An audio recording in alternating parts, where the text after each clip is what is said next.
thank you for the follow, Megan. Worst times to break. Let's see. Did we pause it enough time for it to matter? Let's see.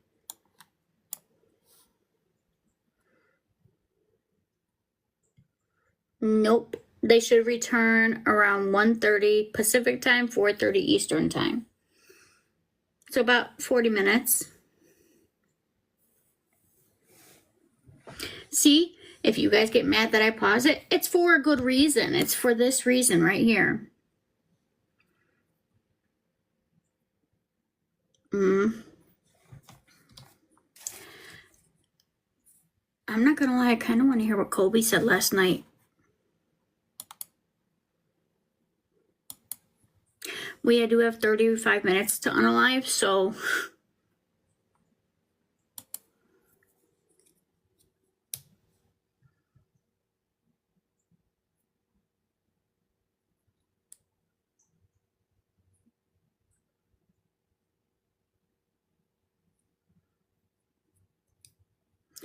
Oh yeah, the biggest bombshells just happened with this witness. Yeah, I'm gonna play it. I'm still trying to digest what all we just heard. I don't think she thought those were gonna come out either. Sorry. Okay.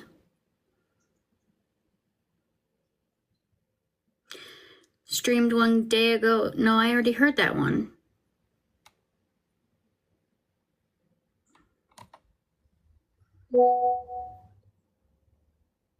What's that? Okay, thank you.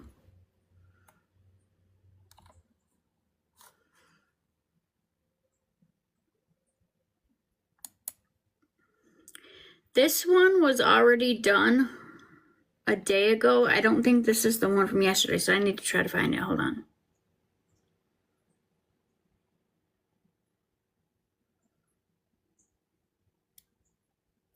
We open. I'm right there with you. I wish to.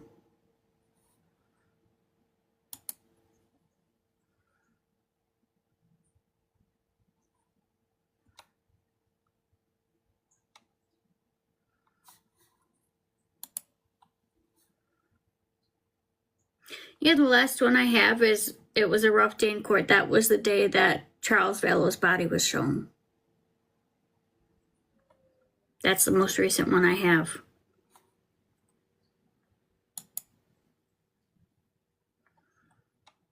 So that was, yeah, that's,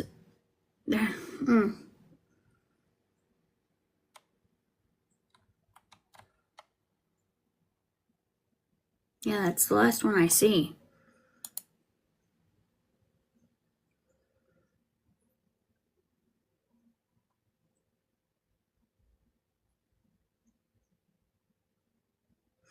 I know he also did a very short live this past weekend, because he had to address rumors about Tyler not being at his wedding, which he was.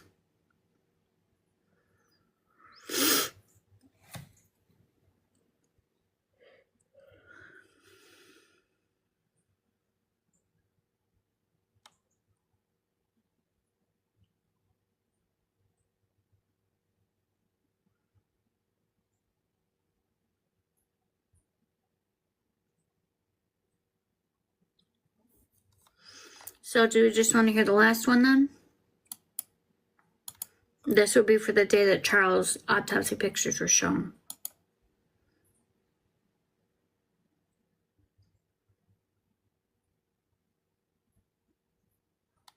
We open up and talk.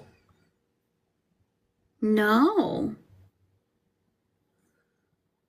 Which one? What was the title of the one he talked about Nancy Jo? Because you know, she was brought up yesterday again. She can't let it go. I know Michelle E. too. Excuse me. Me too. 100%.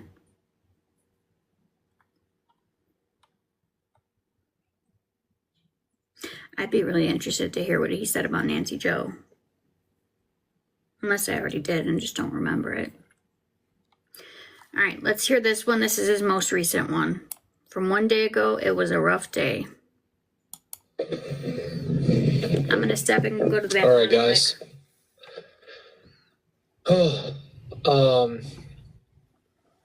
What I want to do tonight is a little bit more of like Kate? a therapy session, a little bit of unload of the day.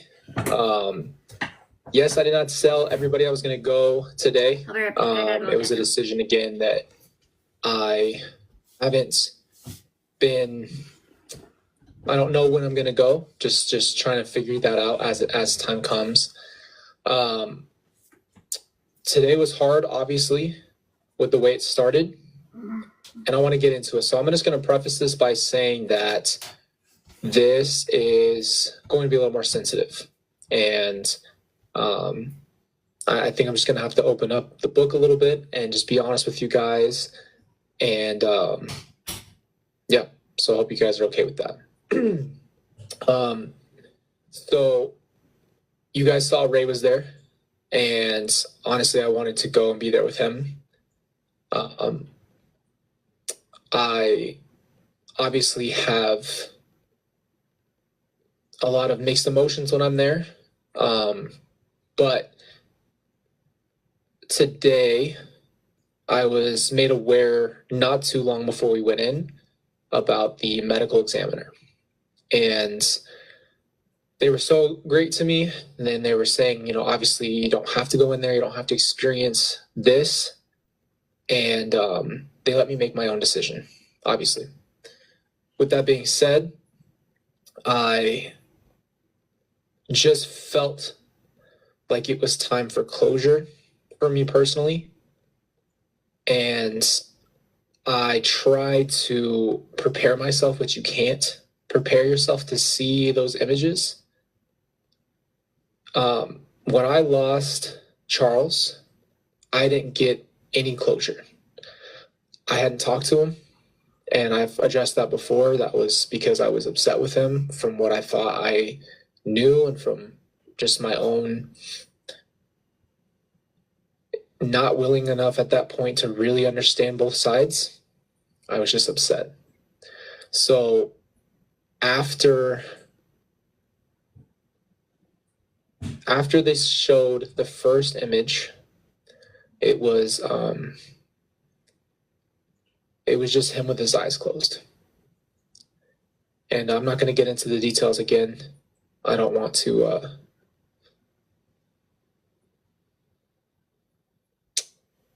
get into too much of that.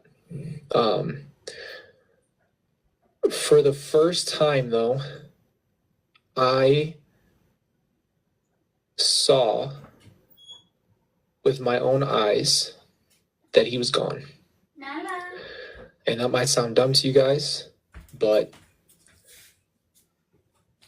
for some weird way, it gave me the closure I didn't know I needed.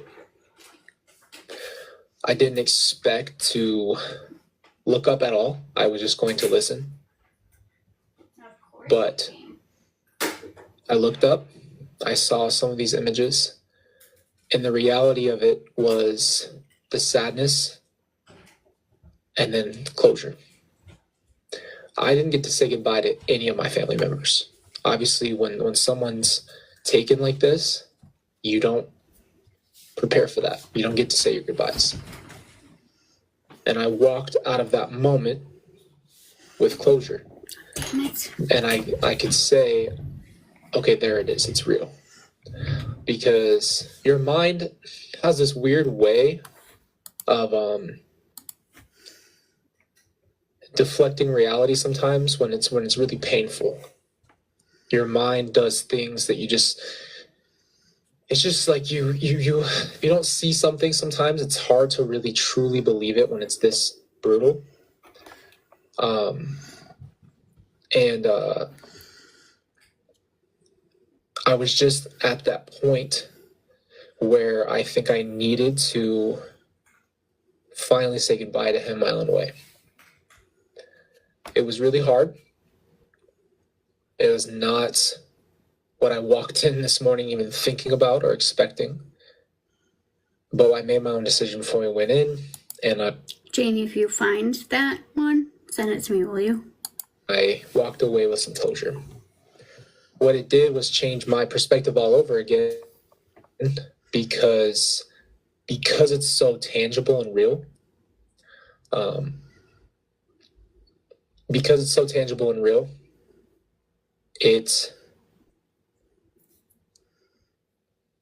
how do I put this? It just made what my mom and Alex and all of this Happy hump day, so much Cindy. more evil. And I'm watching evil in front of me.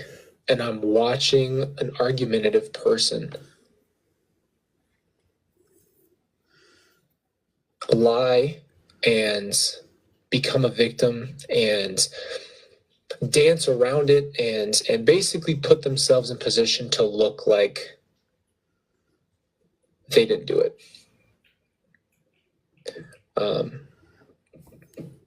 I think the reason why we open up and talk about this hard stuff, because this whole time it's been talked about in the media. And I think sometimes you can get really lost and forget how real it is and how tragic it is. And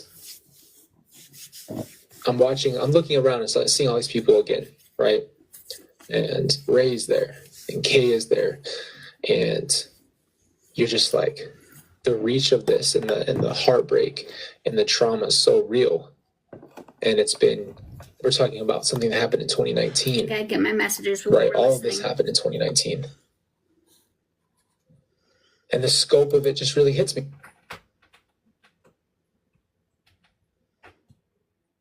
And it hits me into a position of just true reality of a situation. I walked away with closure today, but I also walked away with a different perspective of psychology. I think you guys have seen months, years, trying to grasp what could have happened, how this could possibly be, and what religious view is this and that. And at the end of the day, regardless of what the decision was, it comes down to decisions and choices. And it's crazy to really fully see the reality of the decisions that somebody deciding in their own brain what's best for other people and things of that nature.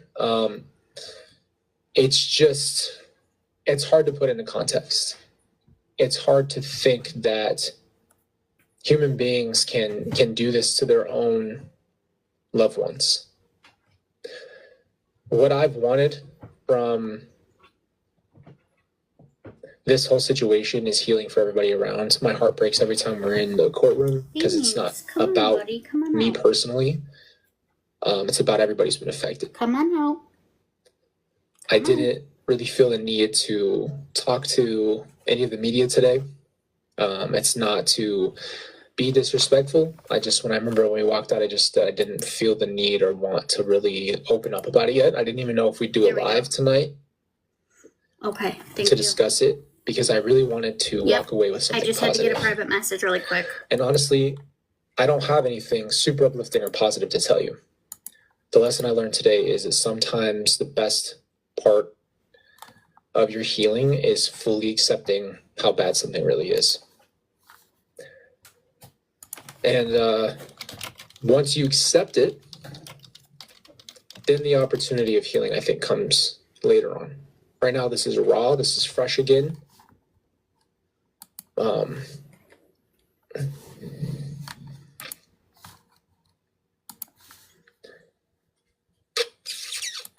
You have to sometimes face the hardest thing in your life. So regardless if I didn't watch, like I didn't for years, if I didn't turn the TV on or watch YouTube or go to the trials or listen to what the truth of the reality of my family's life was and how it affects others, it'd still be there. It's just a matter of, am I going to face it? So personally. Okay, thank you. I know I forget a lot. I do forget a lot. And healing to others. What really hurts me to listen to personally is to watch Lori throw Tylee under the bus, throw her own daughter, my sister, watch her throw Alex in a hero's position, almost as if he saved them, as if it wasn't planned. She's so good at convincing, in a sense. She's so good at pitching that story. I don't know. It's so hard because he's down here under the desk. I can't. Here's what I'll say to you guys. I can't wait for her to say I'm sorry. I can't wait for her to say this is what happened. I can't wait for her to decide I'm going to say the truth or whatever the case is. She won't. It really just leaves me in a position where she's doing the exact opposite. What am I going to do about it? What are all the other victims going to do? And the reality is at some point, our jobs as hurt people are to start to piece it back together. I don't think she will either. She still feels that she was wrong. At some point, you have to make a decision. Am I going to also lose myself and die in this position? Or am I going to continue to try to walk forward? And if I'm being honest with you, I think the people that are gone do not want everyone else to sit in nothing but grief and pain for the rest of their life. They would want, as anybody who loves anybody would say, if they had a chance, I want you to move on. I want you to have a good life, and I want you to keep going forward and keep going. I've told you guys when we do these therapy sessions, it's because I hope that through my personal pains and lessons I'm learning that you get something out of it. That's always been the goal. Just because my pain is present in public, that doesn't mean that you guys aren't going through things as well. So, with all that being said, it sounds like this trial is getting closer to somewhat the end. I heard today that Trina was saying that they're planning on it she's wrapping up on Thursday as far as I think witnesses. I'm sorry if I'm making a mistake there, but I'm pretty sure that's what she said. They're ready to rest their case. I don't think there really is much more of an argument here. I don't think there's much more to say. Come on out. At the end of this trial, I just hope that you guys know if I do one thing right by my family is that whatever Lori is saying about everyone is probably not. Pretty much defamation of character. She's lying so much to cover her own. She's lying so hard to prove that she's who she makes herself out to be. And to do that, she's willing to step on everybody's heads. And knowing that the people she's talking about are gone, she's at a point where she's willing to have defamation and make Tylee look like she was mentally unstable to the point where she couldn't go a minute without her medication. I'm sorry if you guys are hearing a lot of noise. Binks is under the desk in a hard to reach place, so that's what you're hearing. I apologize. Right? What the hell does Charles's HGH have to do with this? I don't think she's ever researched steroids. Because just because you're taking HGH and testosterone, unless you're overdosing on testosterone, you're not going to just be an aggressive person. What doesn't make sense is if you're going to say something about, like, just out of nowhere, just say, did you know that Tylee needed her meds. Come here. What I don't like is, no, she had pellets, testosterone pellets, from what I know. And a lot of people in around in their 40s, some women will have lower testosterone, and so they'll get the pellets, and it will balance their hormones out. So, and HGH is something that we create, but HGH helps with, beans. you know, I'm not going to misspeak on it right now because I used to be way more well versed in each one of those things, and I'm not just going to say something I don't know anymore. I did a lot of research. I used to be fascinated by just the human body and then supplements and things of that nature. So, but anyway, my point is that she put herself above everybody today again. Wild child. She's obviously willing to make Tylee look like a mental breakdown person and make it seem that Tylee was some kind of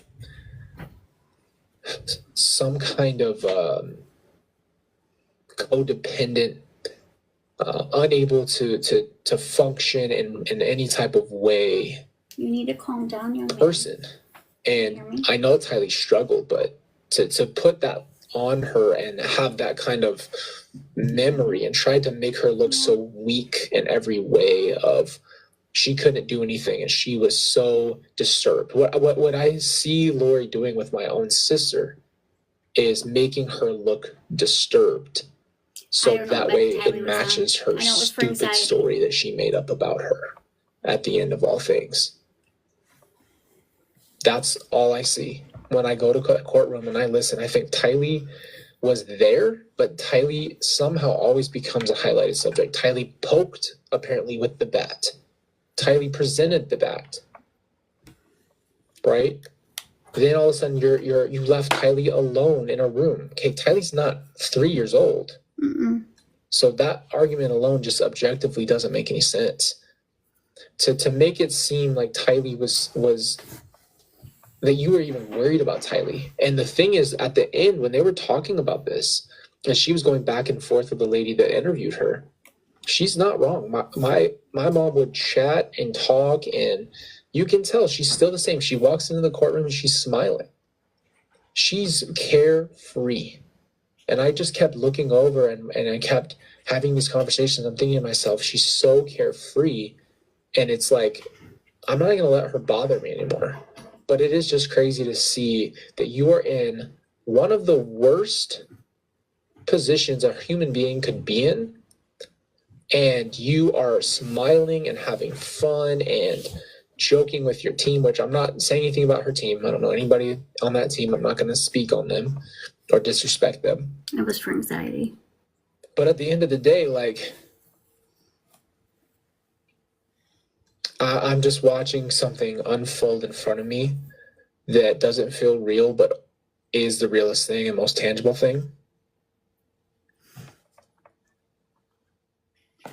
But I've never seen a more dismissive human being. Like, I've watched a lot of movies and TV, and I'm not going to try to compare everything to that, but I do look at like psychology of characters when I watch things. And you know who she more reminds me of is someone like Dexter. And even he had a code in the show. But there's like this disconnect of like the human condition, like human empathy, human love. Like, what is more powerful than a mother and a child? And I can't name a force on earth like a mother and her child. And she just doesn't have that. She doesn't have that. Celeste, yes, we had another.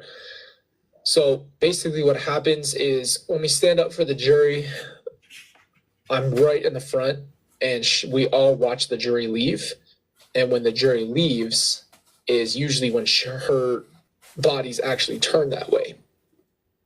And we'll end up looking at each other. And I get the same look every time. Binks. I get the look of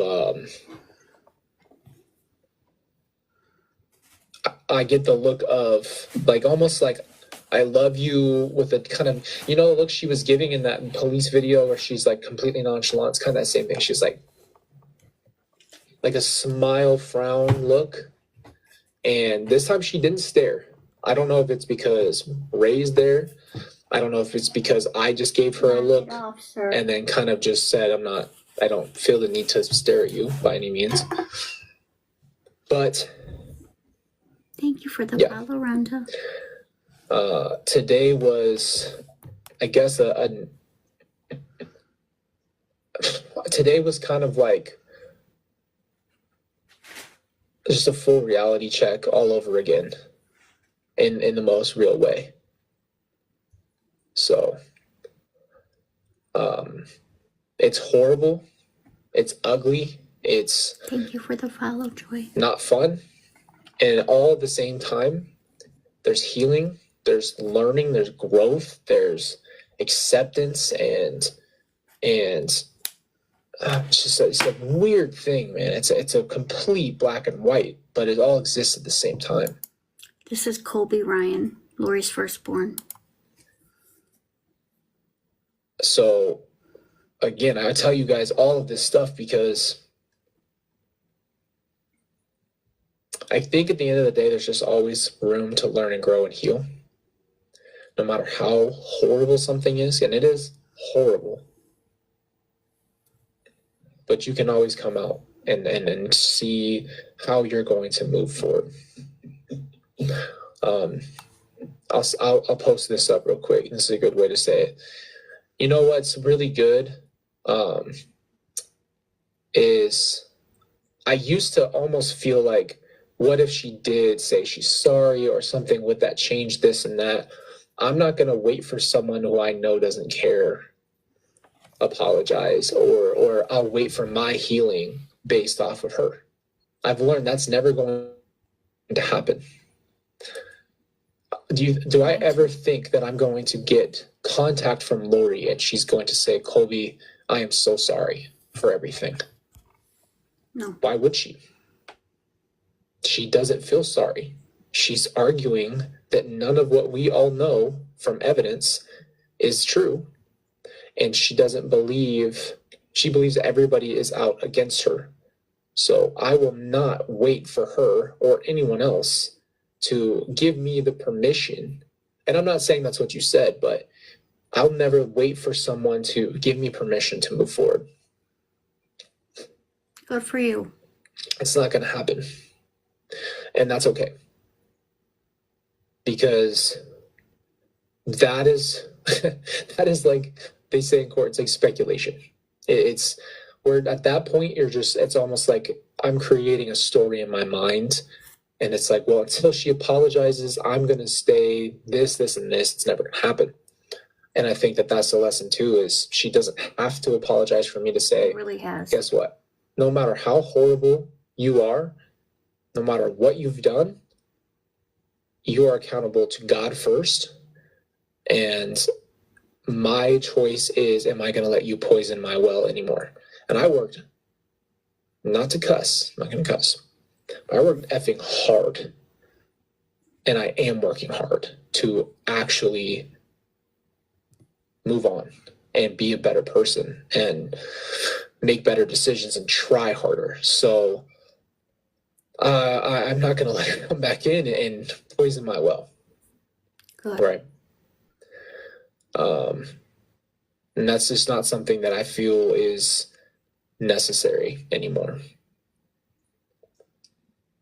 So those are my thoughts. If you guys ever have anybody in your life that is causing you to suffer inside, you have every right to walk away from whatever relationship or friendship that is, no questions asked. That is your right as a human being. If you guys do have any questions, I can answer a couple questions for you guys if you had anything you wanted to ask about today. But other than that, I'm just glad we have a platform where I can just speak my mind. And again, I always thank you guys because I mean it from the bottom of my heart. Thank you for being a part of my life. This is a very, very hard part of my life. that I've shared with you, and you guys have loved me and supported me and my family back. And that is not immeasurable. That is invaluable in the fact that I could never tell you how much it means to me. So, appreciate you guys. Thank you. Now, if you guys don't follow him on YouTube, his channel is under Colby J. Ryan. Go over there, subscribe, show him some love.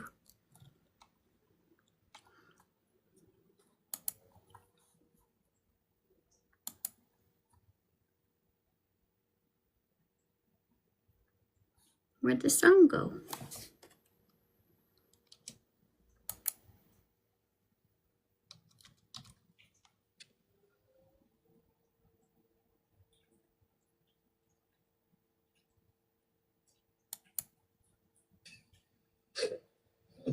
Kelsey asked, favorite memory with Tylee.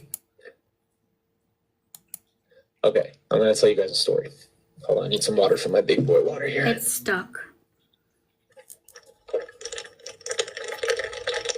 Again, Colby J. Ryan is his YouTube channel. 62 ounce. Okay. Favorite memory of Tylee. Tylee was 3, maybe 3 or 4. We were in Miami, Florida. We went down there to Charles's friends. He owned like a on the beach hotel, motel kind of thing. And so we went down there. And we were in a room with me and my grandma and Tylee. And we're all sitting there telling sometimes stories about something. And I'm young too, right? And Tylee starts telling me this story, and she goes, yeah, I have this kid who comes to school every day. And this isn't funny, but it's hilarious because it's obviously fake. But she says, I have a friend that gets picked up for school every day. He has no arms. He has no legs. I think she might have thrown in the fact that he was blind or something of that nature. He doesn't have any parents. And at the end of the day, he gets taken back to a barn and dropped off and picked up for school. So we're sitting there looking at each other. Me and my grandma are looking at each other going, what do we say? And so I asked her, I just kept asking her like little questions because, she's just a little girl. And I'm like, so he doesn't have any parents, so he just rolls around the hay for 12, 14 hours and then comes back to school the next day. And when I I asked a few questions, and when I showed her that I knew it was funny, I think all 3 of us cried laugh. She started laughing. And I'm going to cry with it's happy tears. She had the best laugh. And when she was 3, that was one of my favorite memories of all time. Because we cried, belly laughed. Because we knew the story was just the most ridiculous thing ever. I think I ended up also telling, after she said, I ended up telling her some funny story, the same thing, some ridiculous story back, and she just was so smart, she caught on to it. And I'm telling you, we laughed for 20 minutes. But her laugh, and Kelsey and I were just talking about this, her laugh was the most infectious laugh. Those people, when they laugh, it doesn't even matter if you thought whatever they're laughing at is funny. Their laugh takes over. And so, yeah, that's probably one of my absolute top memories. We've had some great road trips. We've had some really fun times. I could sit here and talk about all of my memories with Tylee and JJ, but that might be we used to talk about that moment just because it was so unbelievably funny. I can't tell you why that was just one of my most ingrained moments of all time. So that's probably one of my favorites. Any questions you have, this guy's lost everybody. He lost his sister, he lost his brother, he lost his father, he lost his stepfather. He's come a long way. Anyway, I appreciate you guys again. This is very real for me. You guys, again, are being so loving and supportive. And I appreciate that. When I see you, I'm sorry. Again, this has probably been 2 lives in a row where we didn't really get to chats and I didn't get to really go back and forth with you guys. I don't know how anybody could do the things that she's done to her children. I wouldn't be able to do it.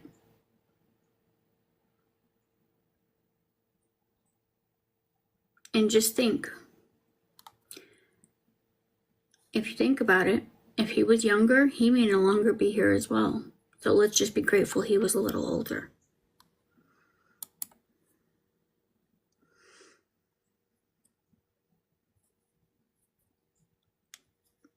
They're due back in a couple minutes, so we're back on this screen. I mean, if you think of it that way,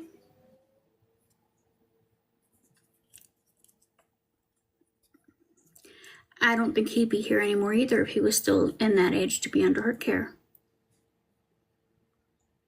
I don't.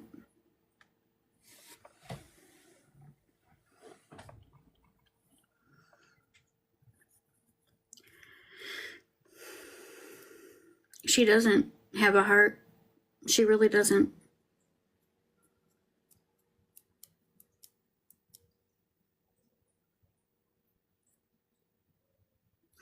No, Ashley, I didn't cover that one live, but it should be searchable. I believe would it be under Valor or Daybell then?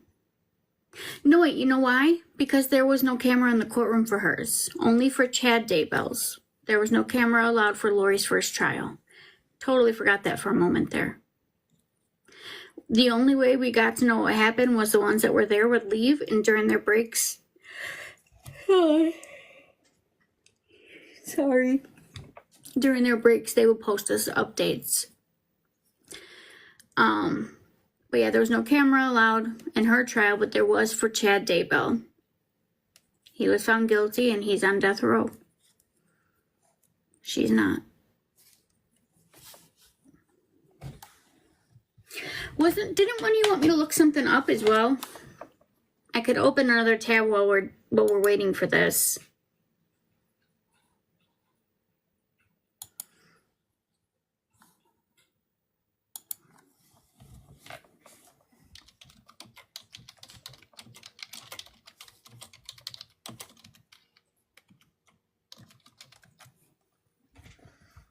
Colby J. Ryan.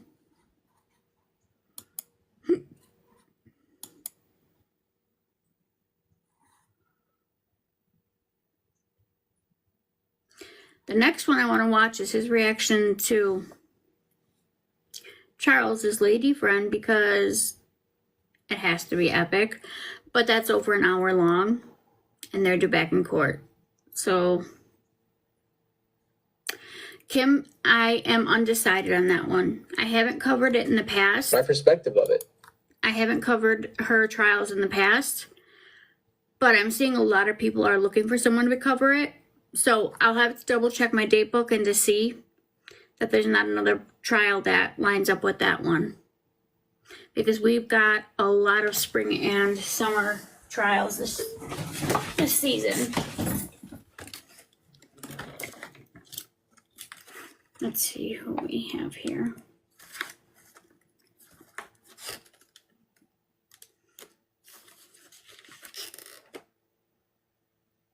We have Luigi's trial on April 18th. But if they get done earlier than is expected, we might have time to cover Karen Reed.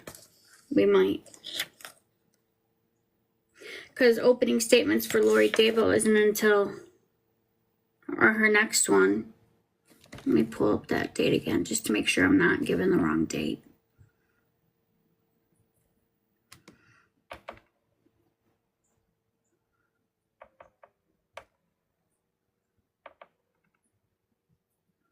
June 2nd.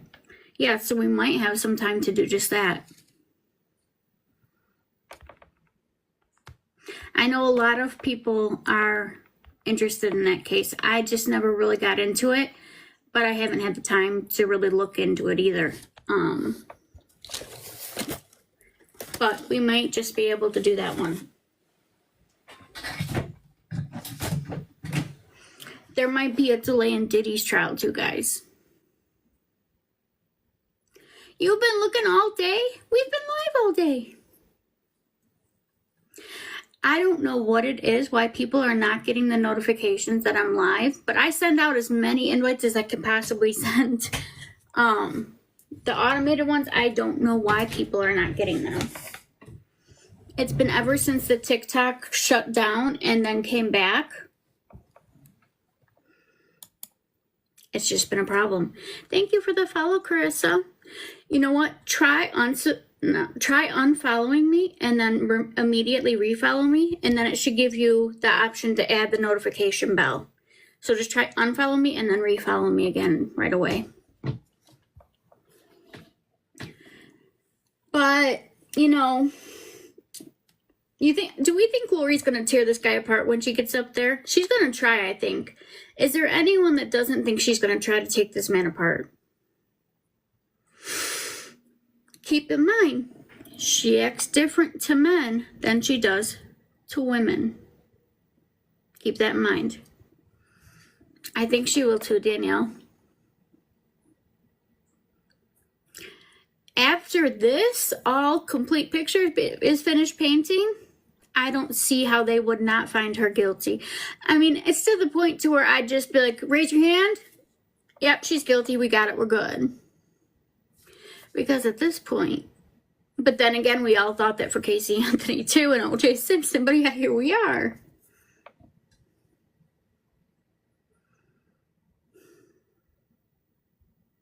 Wait.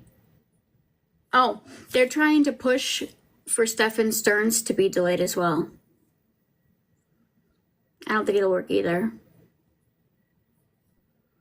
Right, Crystal? Whatever it is that she tries, the prosecution has to object to it instantly, because this is at a point in the case to where they're giving their last bombshells on this. And if they let her get up there and get all out of control, they're past the point of, you know, them seeing how she really behaves. It's not give her a rope and see what she does with it. Not anymore. It's too close to the end. Keep in mind. Hold on. Does anybody else get anxiety yawns? Drives me crazy. I get anxiety hiccups too. Didn't even know that was a thing. But who knows who she's going to call, because all of her witnesses, not all of them, but a majority of her witnesses haven't even gotten the subpoena. You know who did get the subpoena? The victims. Charles's sons. Yeah. Charles's sons, that the way she told them that their dad was dead was via text message. She never even called them. I believe she is representing herself. Well, I mean, if you think about it, what does she have to lose? She's already in prison for life without the possibility of parole. So if she really is doing it to have her stage, if you will, then I think she will. Does anybody think that she's not there for putting on the show? We could have different opinions. It makes the world go round. So if anybody thinks she's not there to perform a show, tell me. I know she plans, but do you think the verdict will change that if she's found guilty? And we still have to say if.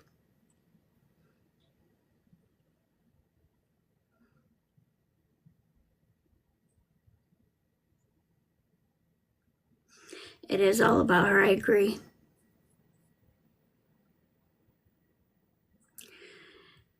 And we're here for it. But not for her. For them. You put the water fountain together for the dog and cat during lunch? Aw. I'm glad you got that done. They tried coming back. Oh, what in the hell is that?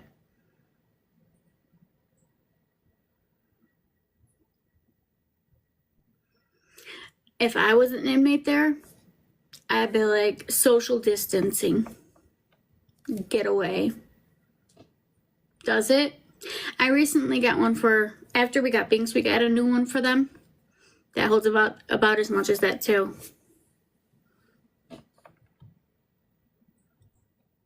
Why do they have to make me do puzzle pieces of places that are like a beach?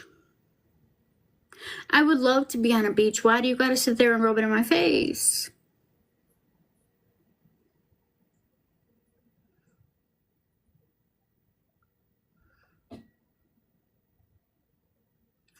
But see, the thing is she still thinks she's gonna be exonerated. Her and Chad both.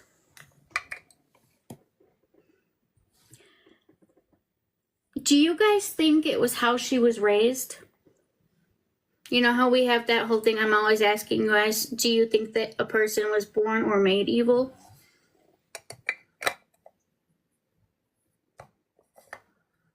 I know. I agree with you on that one.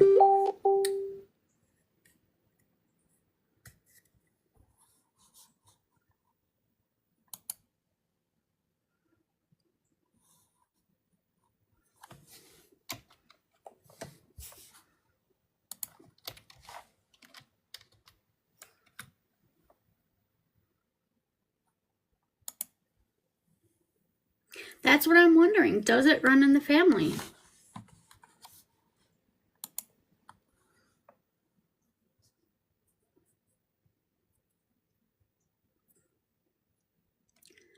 One of these days, we're going to have to... The rabbit hole of this family is no joke. I don't think it's environmental for her. She's been to like 500 different states in the past so many years.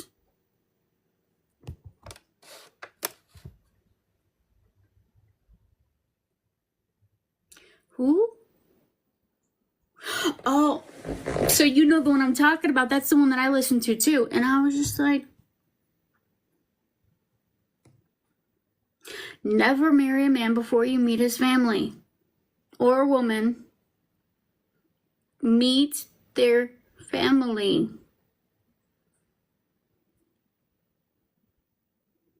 He is deceased. Supposedly from natural causes, just like Lori's third husband. Also, supposedly died of natural causes. She also said she wanted to unalive him too. She had him cremated, just like Charles, right away. They can't do any testing.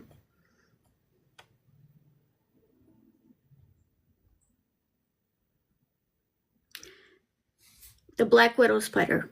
Remind me to do that sticker tonight, you guys, because she is the epitome of the Black Widow. I agree with you, Michelle. I think that Tylee was just to the point to where she had witnessed too much, and she could have told on her. Maybe she didn't like some of the stuff she was hearing. Who knows?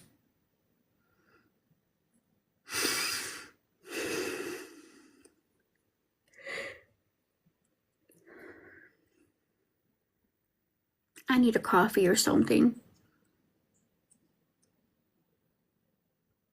No. Nope, they've got that one down as natural causes. I believe it was a blood clot for him. Let me double check.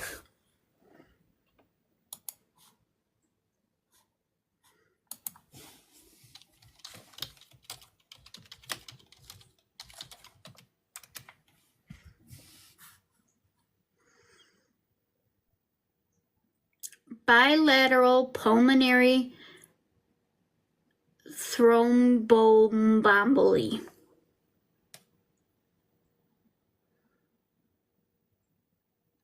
The Black Widow one, and I forgot the other one already.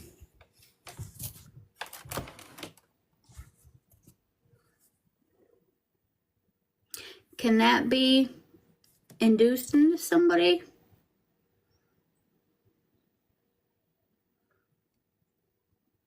Now let's pull up Joseph Ryan's cause of death. Because he also died of natural causes. And Alex had been serving time in prison before that. No, I did not. Thank you. Epic fail is the other one, guys.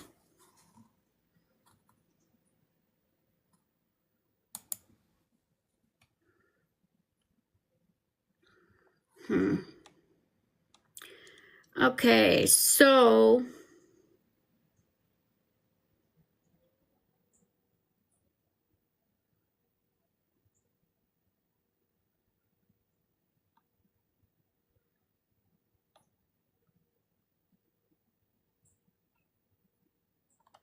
heart attack.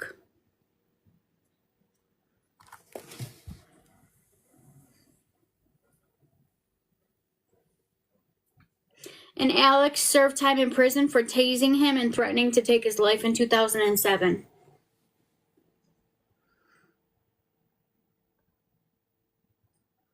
And Lori said she wanted to unalive Joe, and so did Alex.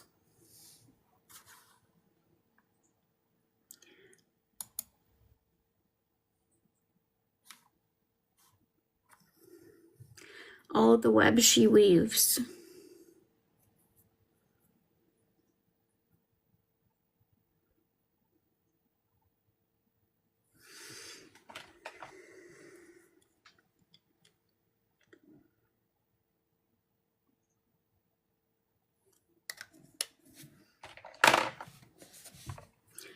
And when Joe died, she had him cremated right away. And we know what she did. She made sure to go to Social Security so she can get that being the living parent check, and that she can get him for her kids, Tylee, who is biologically his, and Colby, who was adopted by Joseph Ryan. And then she married Charles and unalived him.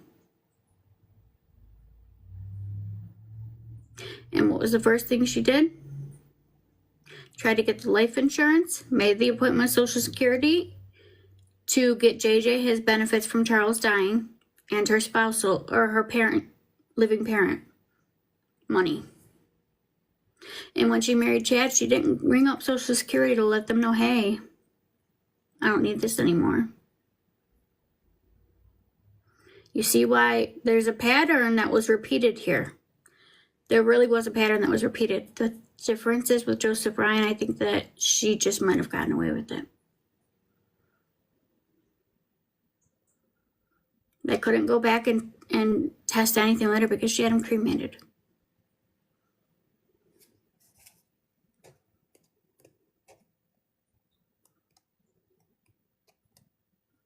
She did, many times over. 5 husbands over.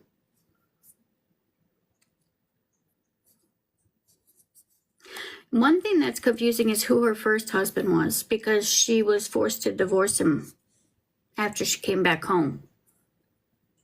Yeah, like Micah. Yeah, I think that every time I say it. Every time. Just like her.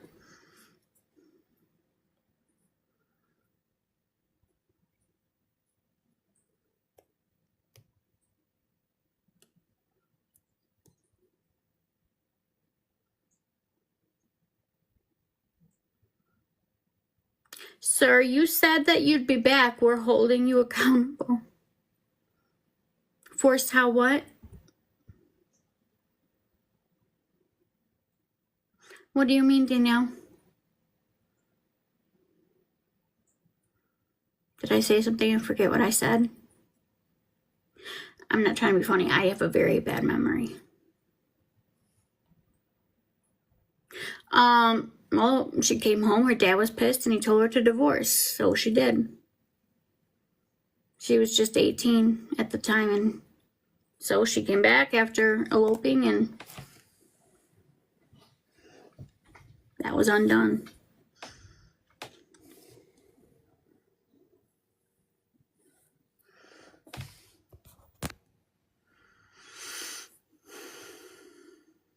But we sit here and we're in a trial where we see the same thing that was done to another man, but they can't do anything to prove it.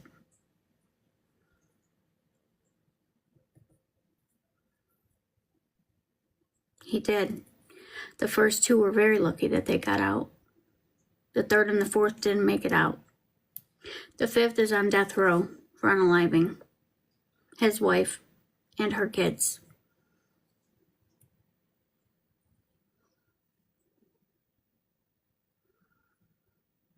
And they think that they're the ones that are going to lead people to the Holy Land. I don't even know that you're going to be allowed entrance, so you're not going to be leading any of us in. Thank you. This woman lights a fire under me so bad. She gets me so angry.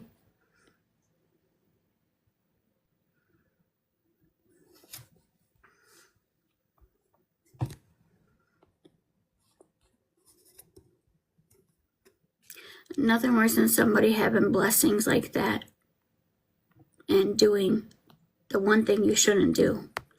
The blessing like that.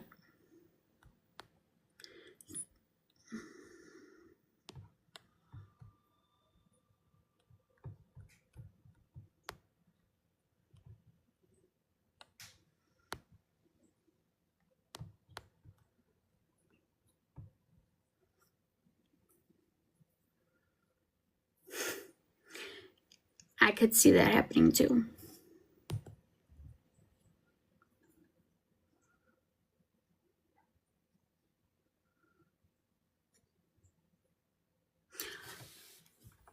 Sandra, are you in here?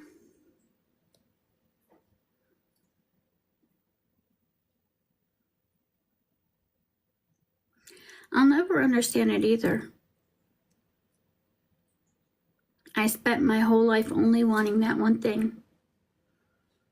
To be a parent, to be a mother. The only thing I've ever wanted. Since I was a little girl, I had all my kids' names picked out and everything. So to see other women get that blessing and do what she did is infuriating like no other. She's made it onto my list of the people I would give up my eternal rest in heaven and I would go and escort them to hell. She's now on that list. Yeah. So the people that do want to have children and to raise them in a loving home, it does hurt. It does hurt. I just never understand why someone has to hurt a child. For her, I'm sort of starting to get it though.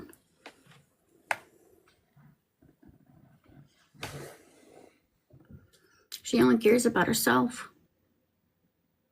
It's, of course, just my opinion.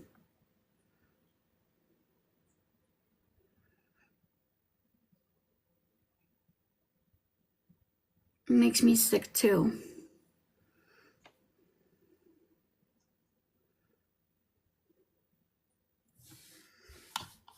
What's the delay here, folks? Come on. If I would have known you guys were going to run this far behind, we could have watched the other video and been through it by now.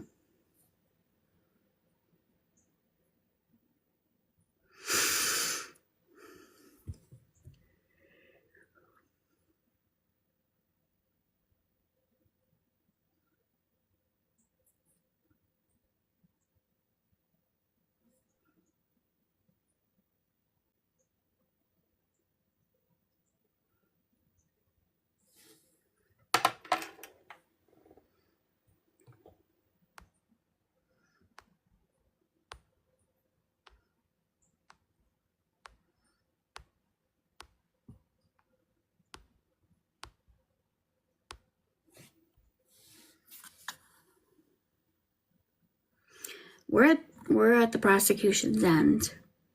This is day 7. The prosecution is scheduled to wrap up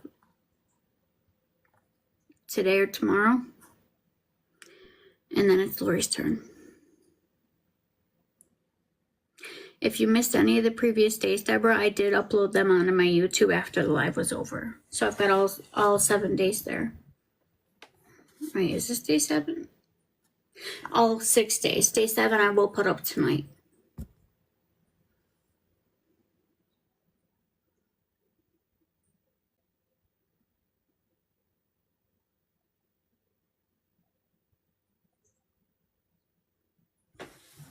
Wait, hold on.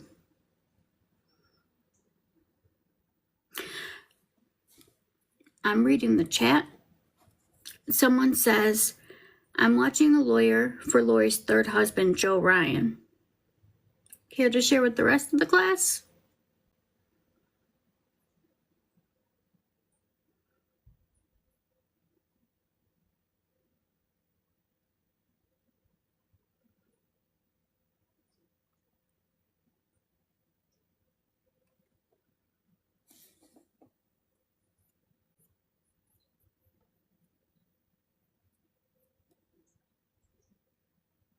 I don't know who Joseph Ryan's attorney is. But I know that they were looking into his death, but they could only get so far.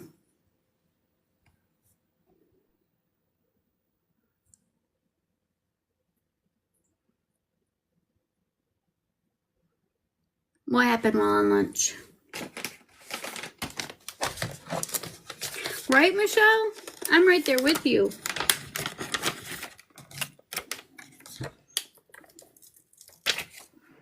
Time for our Dermaclara.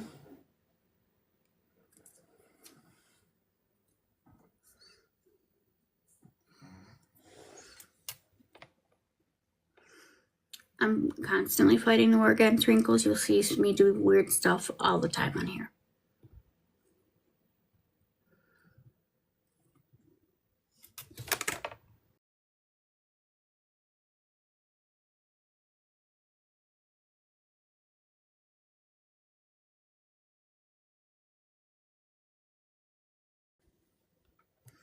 Okay, sorry, I had to make sure my husband was out.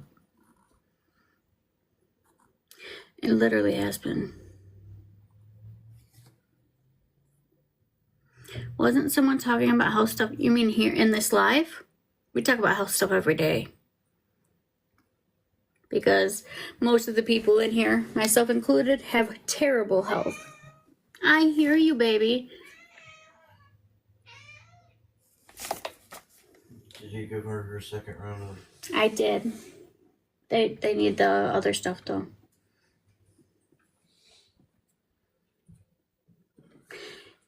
Just this week he's working nights, Parker.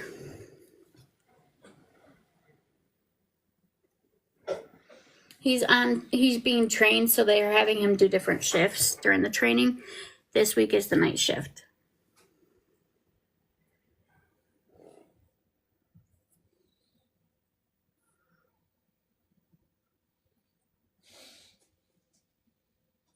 I don't know.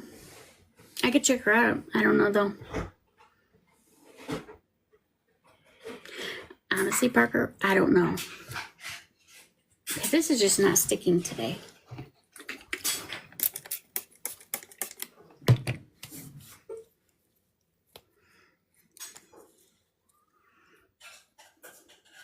What does she do?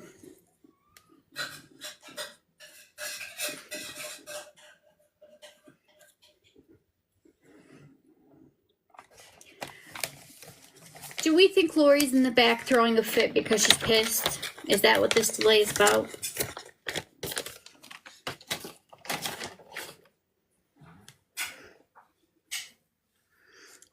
Yeah, I have something to tell you on that too, Parker.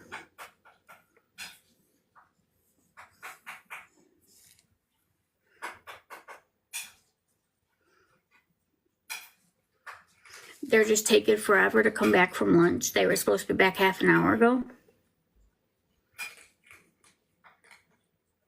Oh, okay. Thank you.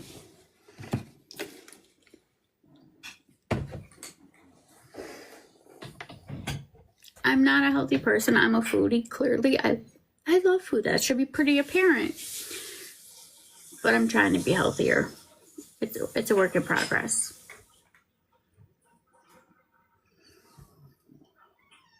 Binksy, you already had them. Nice try, though.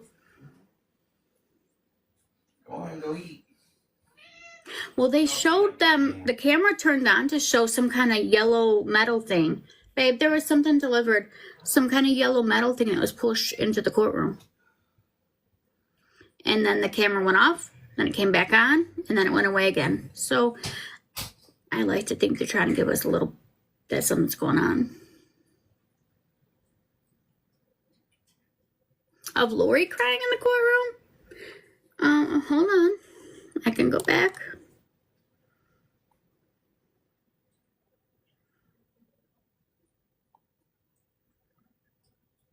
How long ago?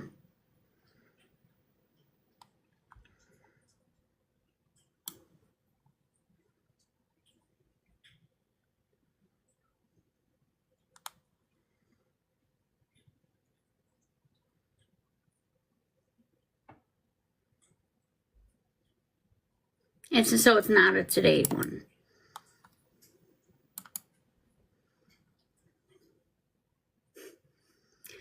It'd be nice if she was crying, but I don't think she was. No, she did not cry. And if she did, we haven't seen it. They only show us her when she's questioning people. And we only see the back of her unless she turns around for something. I really wanted to see her during this interview. Really wanted to see her. Because everything just comes out.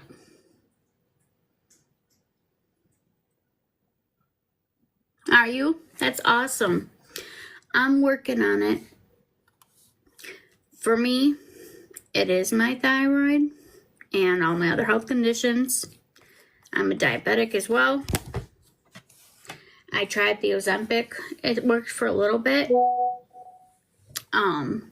Then it started being ineffective with my sugar levels. And when I stopped taking it, any weight I lost, I got right back. I'm on Mounjaro now, but the dosage I think is too low to do anything.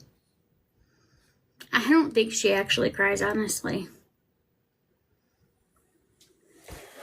That would mean that she'd have to admit that there's something wrong.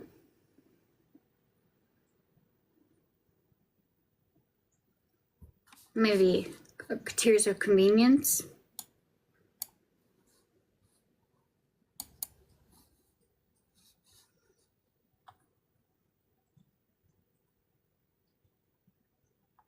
Come on, Court TV, tell us anything. Anything at all.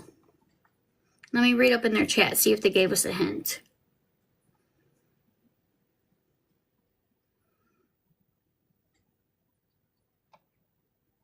It's so funny when you read the chat and you see people in your chat, in the Court TV chat later.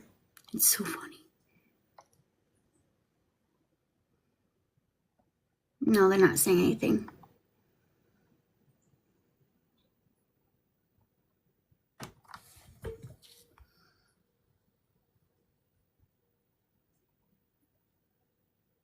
I have a lot of health problems, Michelle.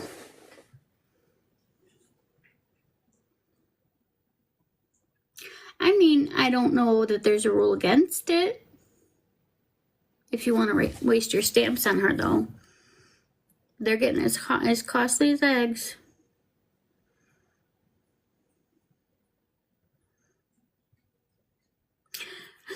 I think I'm 42. Aaron? I think I'm 42. I forget. Everything. All the time.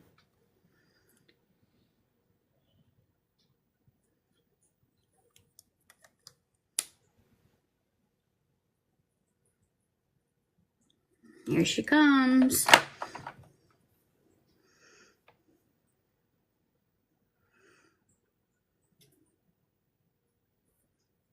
I think she likes knowing that people wait for her. I seriously am not sure. I think I am 42, though. I'll have to ask Aaron when he's out of the bathroom. But I'm pretty sure I'm 42. But if you go by the age of my body, I'm 96. If you go by me aging backwards, like I told everybody that I was going to start doing like 20 years ago, then I'm secretly like 21. 82. Present. Let's bring in the jury. Oh, I did. Yeah, but she has a shock belt on, Kathy. Proposed jury instructions for you guys to review tonight. Thank you. Obviously, some of those could change depending on what happens with the defense case, but that's at least something for you to get started with. Let's bring in the jury. What was she whispering?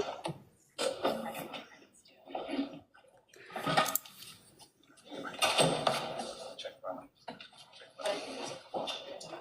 You can wait until they actually start coming.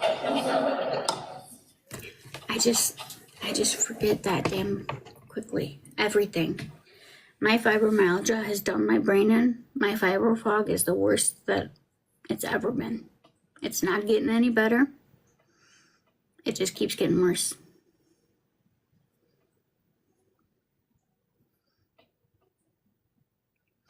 They're bringing the jury in. Okay.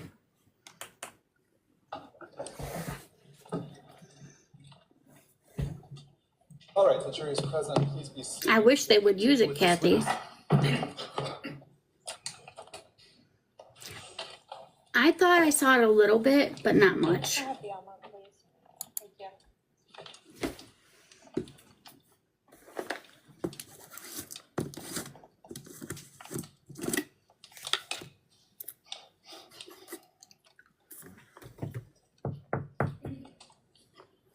That takes a minute to restart when it's shut down. So.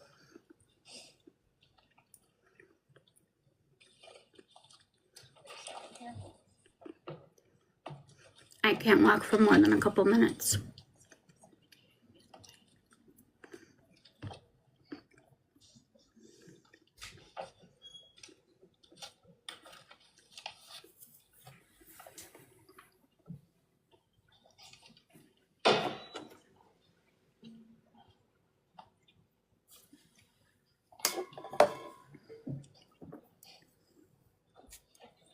May 5th. This is the I know detective. when it times itself out, it shuts down. Babe, Angel.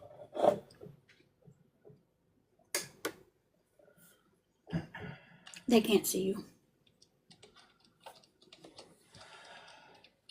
Wait. I emailed the Okay, go ahead.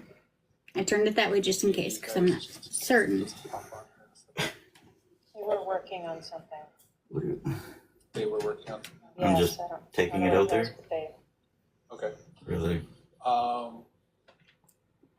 I don't have no lemons. Rather than Go. keeping everyone waiting, why don't we go and have the jury go to the jury room? We'll see if we can get this. Panda Express for lunch. 3 minutes. No, Why? I don't like Panda Express. Yes, you do. No, I do not. You've had it. I've had it, yes. Why do you always get to pick? No, see, the last few times I keep on asking you what you want, and you say no. Or you don't answer. Well, I think what Lori's working on is her subpoenas for her witnesses that she still hasn't gotten done. See, this man is going to make me eat Panda Express today. One of his favorite places. What about Popeyes? His other favorite place. Okay, what do you want to eat then? I just don't want that.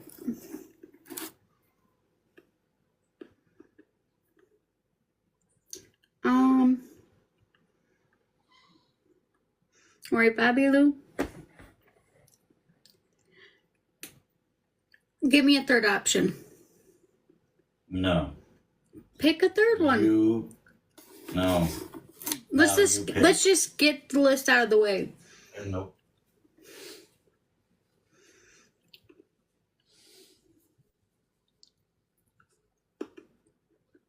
Let's get Chinese. That's not the kind that Panda Express has, though. I don't know any place nearby. That's right, they closed. Where we live, you guys, we're like in the cornfields. There's like nothing anywhere near here. Except for the regular cheapy fast food places. They've been doing this kind of weird on our orders lately.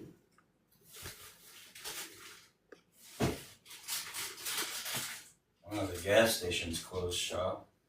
And let's tell you that. The Circle K that's right on the corner.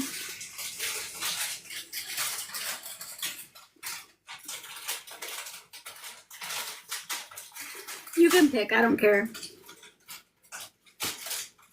You say that now. Crystal says each of us pick 3 places and then write it on paper and then pick one. That's a good idea.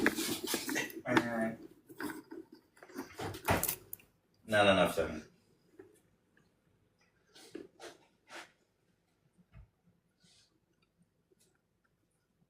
We don't. It just goes down to, literally, they just close the doors. Illinois. What? What? You said close the store, Illinois. I said they just closed their doors, Circle K-ed. Yeah, just here in Hawaii. Thank you for telling everybody where we live. You're welcome. No, we're not on a break. The jury's coming back in and whatever the hell is happening there. We're just literally hanging here trying to figure out what's going on. We're just getting over the lunch break. We're trying to. I honestly don't. Panera Bread.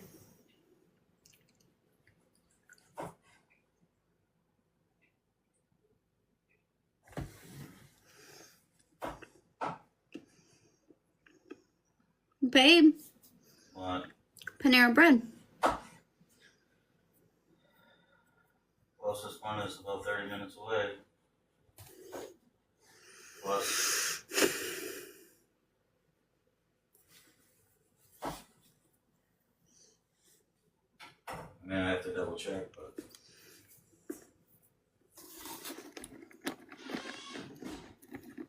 Kathy, you don't understand. Whatever he eats is what I have to eat. We had Subway yesterday.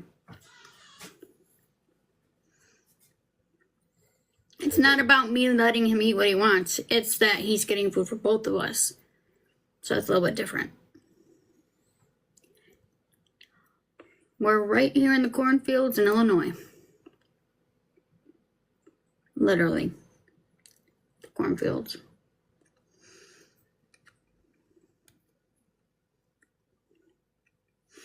We don't even have a coffee shop.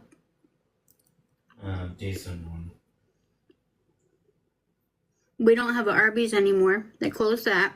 There's no Taco Bell out here, no Pizza Hut, nothing.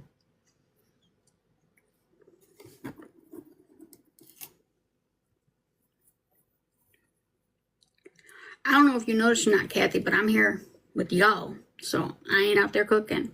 I'm here with y'all.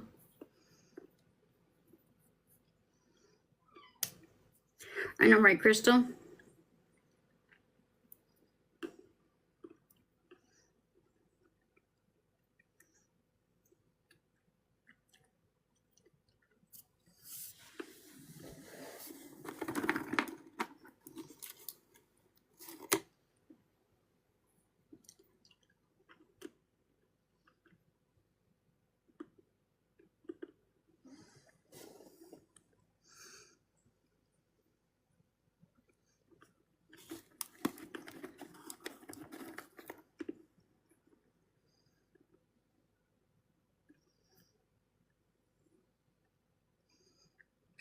We're just spending more time staring at the blank screen than we have in the courtroom.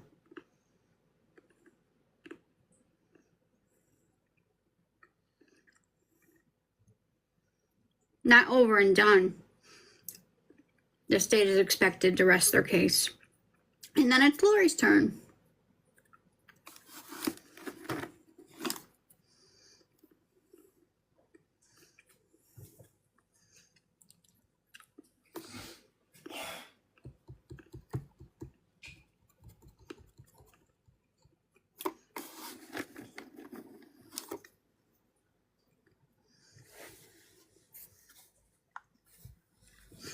Remember the guy that was sick yesterday is the reason we ended early yesterday?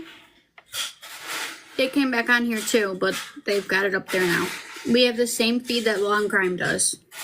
There's only one camera in that courtroom. They're having technical difficulties, it says. It just came across the screen, yeah.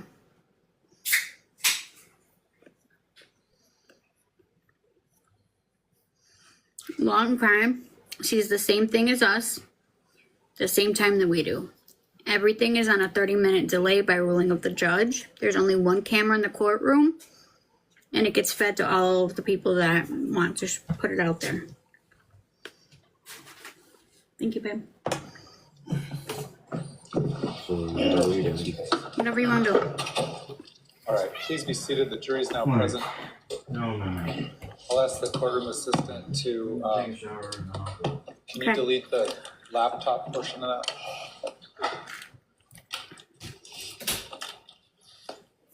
All right, Thank you. go ahead. Sorry about that. Thank you. All right, so just to put us back into perspective, when we broke before lunch, we were discussing Exhibit 227. They closed. Yes, And this was some of the SMS or text messages between Lori Vallow and Alex Cox that were collected from her Lolly Time iCloud account. Thank you for the follow, Kate. And we had discussed the text messages from July 9th referencing the intervention. yes, And we had discussed the text messages from July 9th discussing Nephi. yes, Those messages also referred to Mel, correct? correct. Now, as we go to the next page of this report,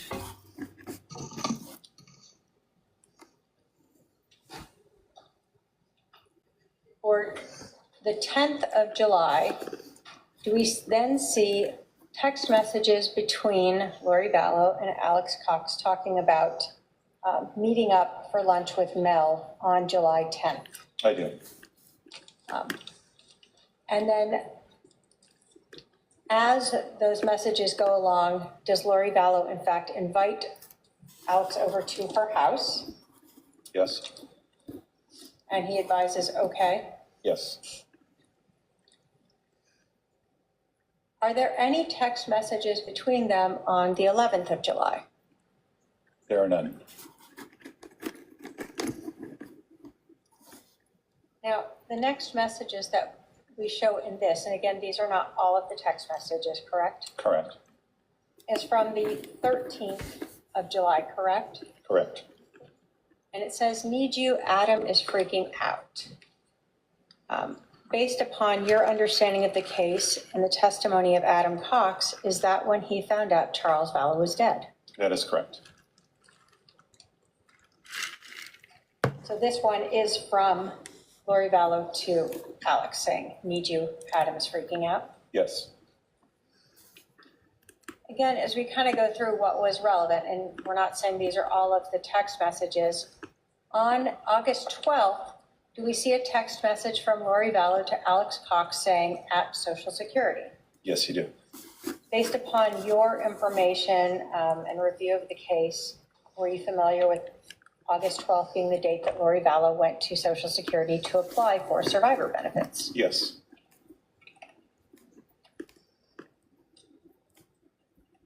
You told us that when you were looking through these messages, we had originally looked at some of the messages from the Lori for Style account. And you had looked for messages involving Ned, correct? When we heard testimony from Serena Sharp, do you recall her using the word zombie? I do. And that she indicated that that was a term that Lori used. Correct. And it referred to something to do with the possession. Yes, I'm good. How are you, Christy? As you were looking through these messages, did you ever see Lori referring to people as Z's I or do. Z, Just the single letter Z. single letter Z? And so when we look at these messages, Exhibit 227, do we see starting on September 3rd, a message from Lori Vallow to her brother Alex Cox saying bad news on our brother? Yes, And Alex responds, what's that? correct. And she says, Z. Yes, And does Alex then say, really, when was that? yes,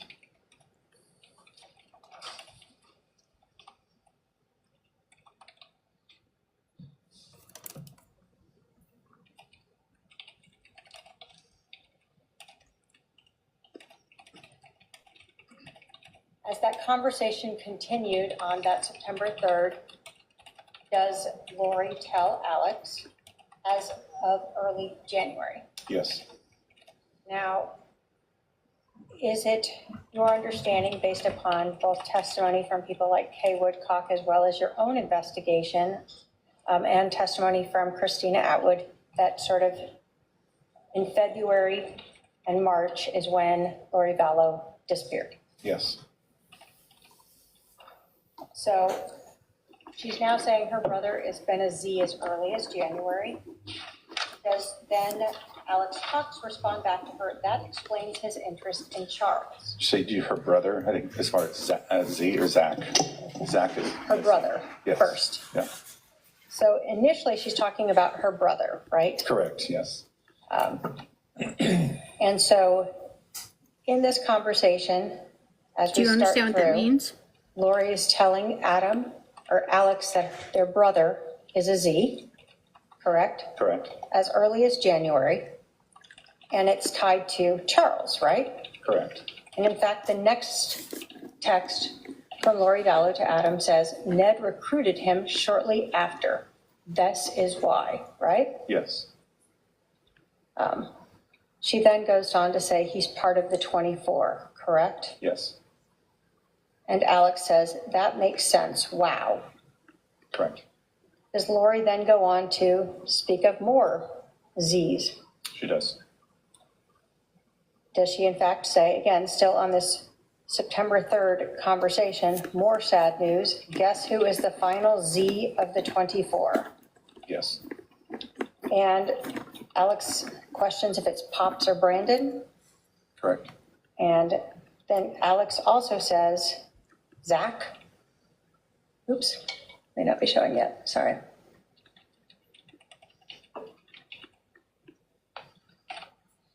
So Lori tells, guess who the final Z of the 24 is, right? Correct. And we see from Alex, he guesses Pops or Brandon with a question mark. Yes, And then Alex also responds, Zach. correct. And sort of the times here are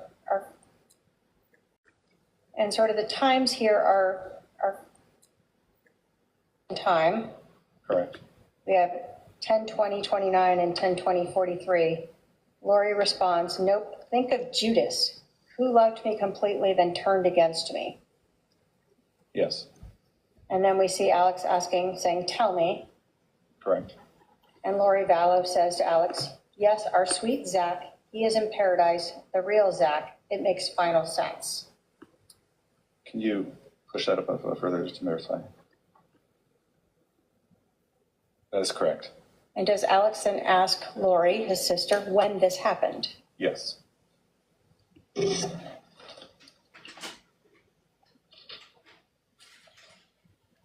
I'm good, Leah. How are you?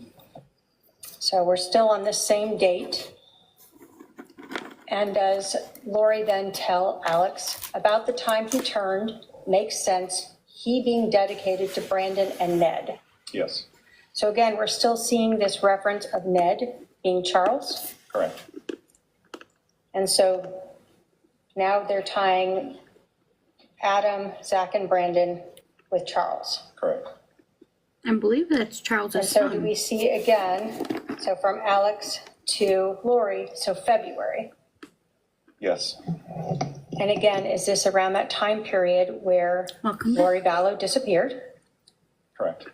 left JJ with Charles? Yes, And we had heard in the interview that the defendant gave with Detective Ann Clan that she told her about her just leaving and disappearing. yes, I believe Zach is actually Adam's son. Her only living brother, who she's already said is now a Z, which is a zombie, meaning the evil spirit's taken over their body and they're no longer with us. As that I put some conversation out. goes on, does Alex then say, how did Zach die, or was he forced out? he does. Previously in the Lori for Style, had we seen again a reference of Charles' body being alive, but Ned being gone? Yeah, And again, we've heard people testify niece's as to Former husband. Charles being possessed by that evil spirit, Yes, and the unknown of if that spirit went away, what that would mean for Charles. correct. So this conversation then, after Alex asked Lori, how did Zach die, or was he forced out? Does Lori go on to say, it's crazy, I know, but it's sad and true. Now we know all 24, right? Yes, And then she also tells Alex, forced out, I think. correct. And did Alex then say with his anxiety, he wasn't strong enough to fight? Yes, And Lori, and he said, So throughout this time period, from February of 2019 up through September after this, are we still seeing Lori talking about Charles being dead? yes, This concept of Z or zombies, correct. and others that seem to have helped Charles were equally dark. Yes, Welcome back. On the day, or the day leading up to, as well as on the 11th of July, so July 10th and 11th, did you, in looking at the reports for the Lolly Time iCloud account, see messages between Lori Vallow and her sister Summer? I did. In those messages, did you see Summer providing updates as to the location of Adam and Zach on the 10th? On the 10th, yes. And did you also see Summer providing information about a place for Lori to stay? I did.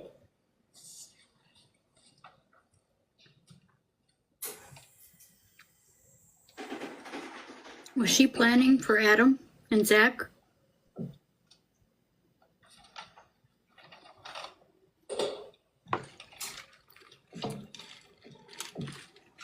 I can have my paralegal approach with 287.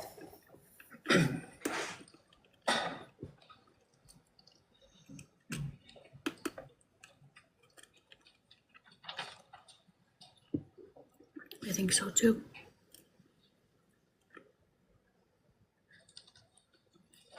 This shit doesn't get like. I feel like we're watching a movie instead of a trial. Do you recognize Exhibit 287 as some of those text messages between, from Summer, Lori's sister, to Lori on July 10th, advising about Adam and Zach? I do. State will move to admit 287 into evidence. Any objection? No objection. 287 submitted. Now, just so we understand again, how is Zach related to Adam? Zach is Adam's son. And so we heard Adam say that when he came down here, Zach was staying with his parents. Yes, And Zach ended up actually flying home with him. yes, So on the 10th of July, we see, again, this is instant messages now. Is that another type of data that could be saved in the iCloud account? yes, I can. Thank you for the follow, Cindy. So in these instant messages, we can see who it's from as a contact of Some, right? Correct. And Adam had told us that Summer was sometimes called Some. Yes, And then again, contact the 480 with the last numbers 9562, is that Lori Vallow's? yes, it is. So instant messages between Lori Vallow and Summer. Yes, So on July 10th at 2:04, Summer's asking if Lori can talk. yes, And then about 34 minutes later, does she advise that Mom is in the car with Adam and Zach on the way home from Sky Harbor? correct. And so we knew that Adam came in early afternoon on the 10th, right? Yes, And then Summer tells her sister, Lori Vallow, she wanted to know if she could confront him as a preemptive strike. I told her no, just to collect info. Yes. So we know from the 9th in that conversation or that text message by Lori Vallow to her brother Alex that she's aware there's an intervention about to happen. Correct. And she is rallying the troops around her. Correct. And her mom is asking if she can help by doing a preemptive strike. Yes. Then do we see an instant message also on the 10th at 2:43 from Mimi? Adam thinks Melanie left for Utah today because that's the last he knew. I just left it that way. Yes. Again, going back to that July 9th message, did Lori tell Alex that Mel had to stay and she couldn't go to Utah? Yes.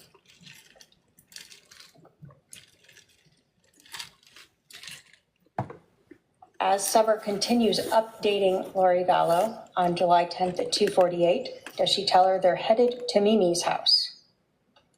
Correct.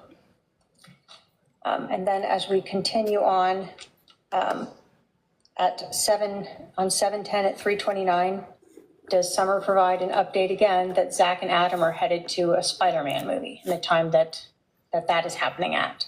Yes, they do. Stalker much? Then on 7:10 at 4:56, we see again a message from Summer. I think so, just me and the kids here, right? Correct. Or M.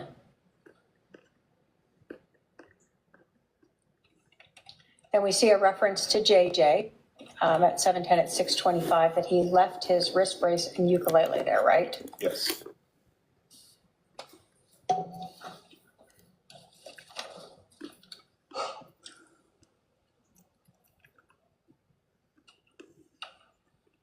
Wait, something didn't make sense. If she says that her brother Adam and his son Zach were the last of the 24 to turn into darker Z's, how does she explain Tylee and JJ, and how does... Because evidently it's more than 24 if she keeps adding to it. At 6:26 p.m. on July 10th, does Summer then offer Lori that she could stay at her house? She does. She tells her, would you rather stay here this week while we are gone? That way no one would know you were here. We can tell Zach we are putting Zeus in a kennel. Correct.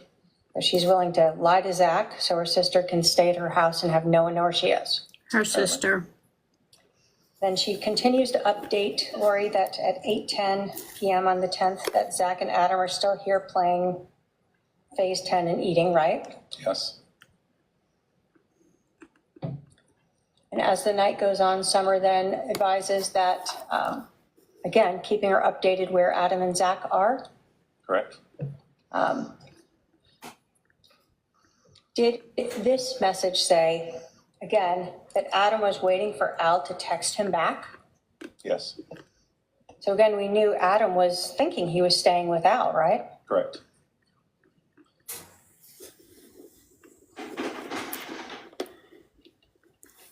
And then finally at 8:54, we see Adam and Zach just left to go to Mimi's. Yes. And so we heard from Adam that they stayed with his parents. Correct. And then on the 11th, did we just see instant messages from Summer reaching out to Lori saying, how's it going today? Yes. Thank you for the No follow, Kelly. responses on those. No.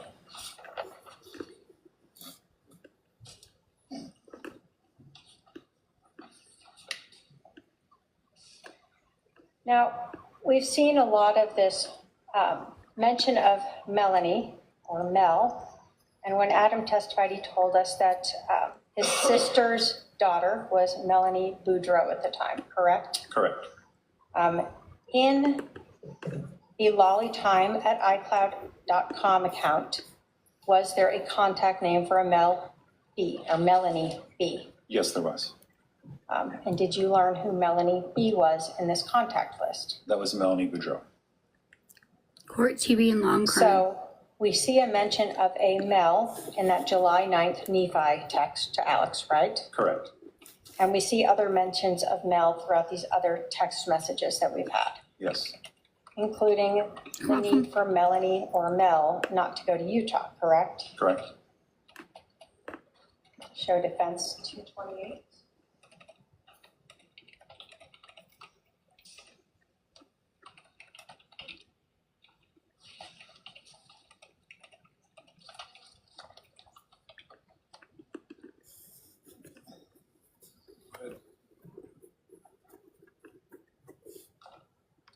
If I can have my paralegal approach with 228. I don't even know what else they could show.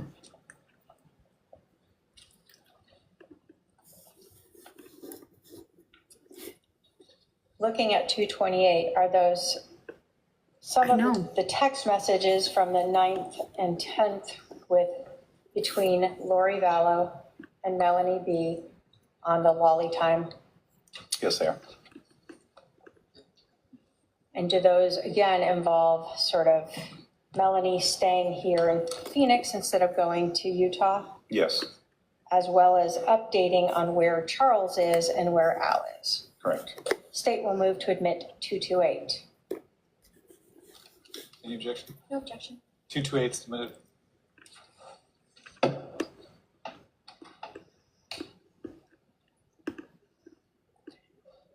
So we talked about earlier that there are a lot of times where we see sort of the call me things sent. When you first look at this 228, the messages between Lori Vallow and Melanie B on July 9th at about 7:21 p.m., do we start with a message from Lori to Melanie, need to talk to you ASAP? Yes, Now, when you were talking about the Alex message, let me grab that one.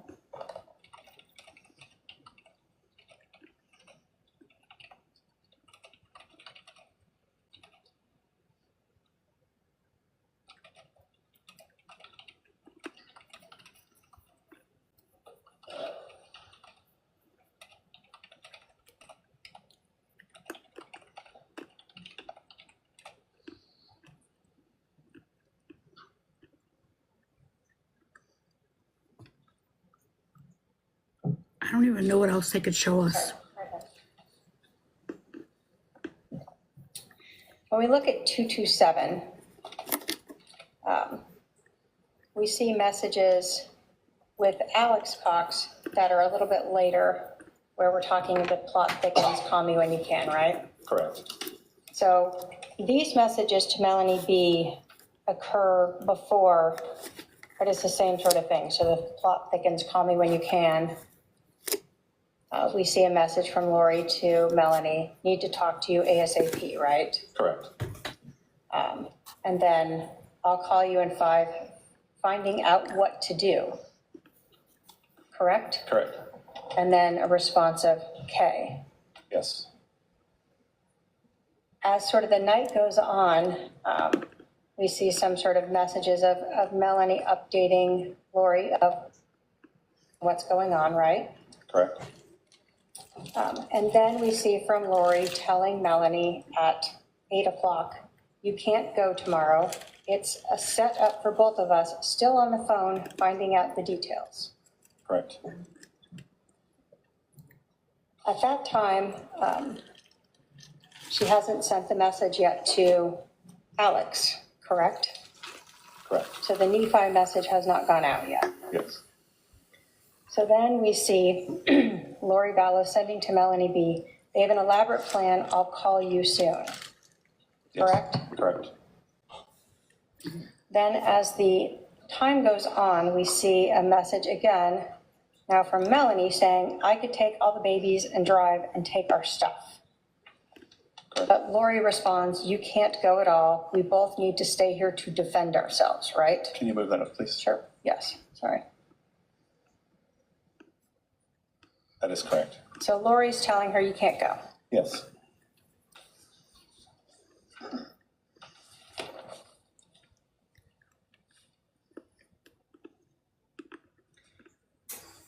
And this is where then we see a message from Lori Vallow to Melanie B. It's coming to a head. This week will change everything.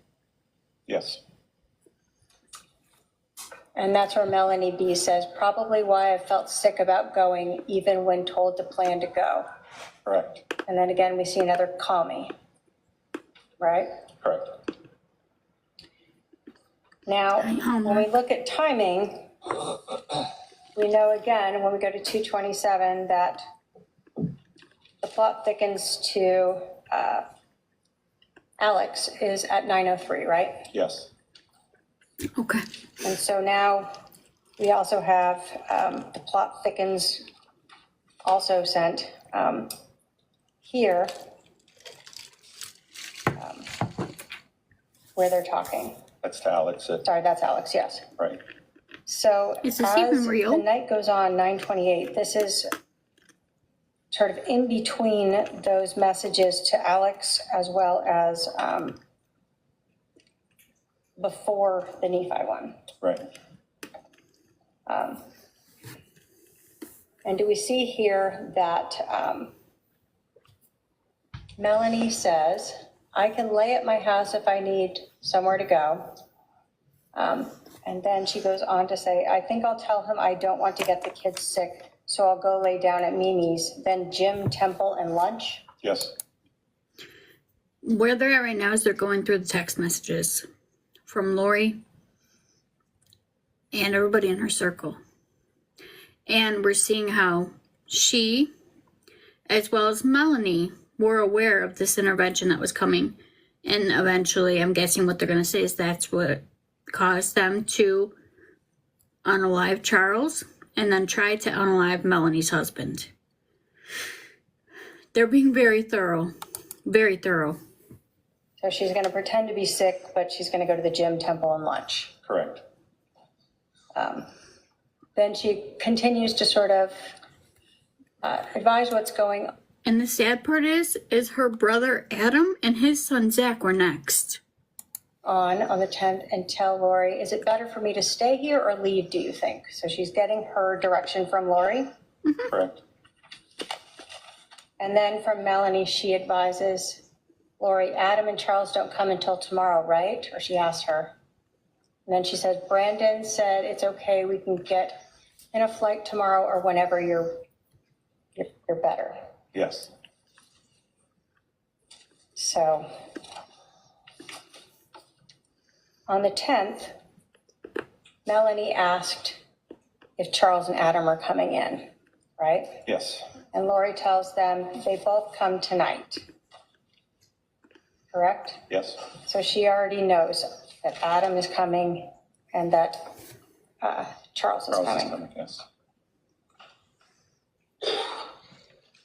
Does it go on? Okay.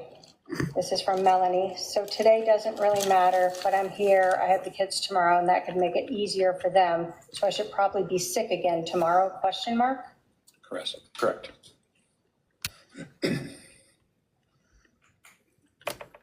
And again, does Lori say, I think so, but I think they're moving their plans to tomorrow since they will still try to get rid of you. Yes. It's my guess that where they're trying to go with this is to show why they unalived Charles when they did. And I'm starting to think that we're going to hear that they plan to unalive Adam and Zach as well. And their next trial is for her conspiring to unalive Melanie's husband, Brandon. So they're just wrapping this up in a nice pretty bow. Then there's the discussion from Melanie about wanting to go to this wedding. Correct.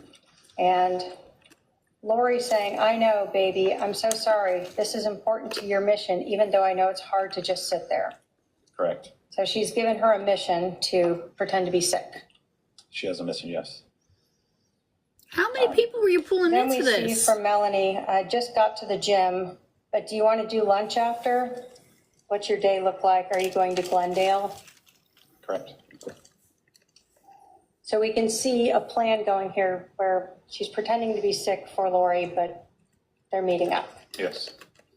Lori says, yes, let's do lunch. I'm not going today. Correct. Then they discuss sort of meeting up. And as we go on in the 10th, is Melanie advising her that Brandon's been here the whole time. Thank you. He's been on the phone and texting the whole time. I told him I'm trying to get on a flight tomorrow, but he thought the wedding was tomorrow, so he was surprised it's Friday. Correct. And Lori tells her maybe she can go tomorrow night. So on the 11th, Lori Vallow already knows by the night of on the 10th, Lori Vallow is already knowing, but by the night of the 11th, Mel need not stick around. Correct. So she needs to be there in the morning, but maybe you can go tomorrow night on the 11th. Okay, thank you. I'm guessing the article's gonna say something like Diddy's got a new lawyer. And then we see, again, Melanie, maybe I'll tell him I'm not going at all, and then I just end up going Thursday night, but his plans are canceled. And again, so July 11th is Thursday, right? Yes.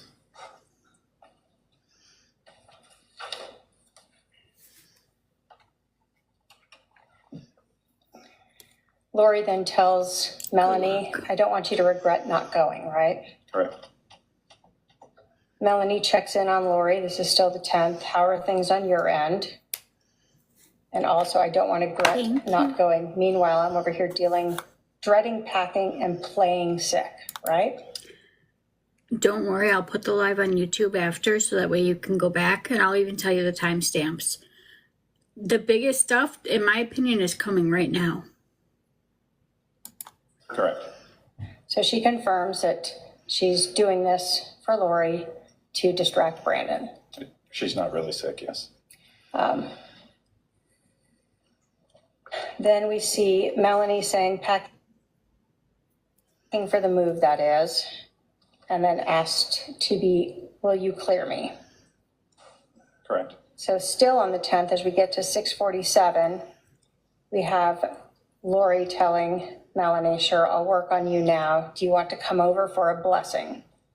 Correct. And this is where we then see Melanie ask, sure, I can, but is Charles coming? Is Al there? Right? And so Lori lets her know that Al is here at 7:18 p.m. on July 10th, right? Correct. And Charles says he will come over in the morning. Yes. So at 7:18, everyone sort of knows Al is over at Lori's. Charles isn't there. He'll be over the next morning. Correct. And then we see Melanie say, I'll head over, right? Correct. This next message is from the 11th, correct? Yes. And we see her tell Lori again, Zach is here, right? Correct. And again, now it's closer to 8. He just acted like he was coming over to get his mail. He told Brandon, oh, hey, Adam's in town. And Brandon acted like he didn't know. I asked if he was moving in with Adam Cannon, and he said he doesn't know yet. And then do they confirm after that, I can fly out at 9 p.m. tonight and be back Saturday afternoon? Correct. And those two prior messages, so you can see the time frame of 7:48. Obviously, the event has taken place, and they're not read until 1:38 in the afternoon. Okay. So yes, so this is at the 7:53 a.m. and this is sent. That is after Lori Vallow has left the house with Charles's phone in his car. Correct. And it's read at 1:28 after Lori Vallow has been interviewed and released back in Charles Vallow's SUV. Yes. And they go over to Alex's house. Correct. My head is spinning.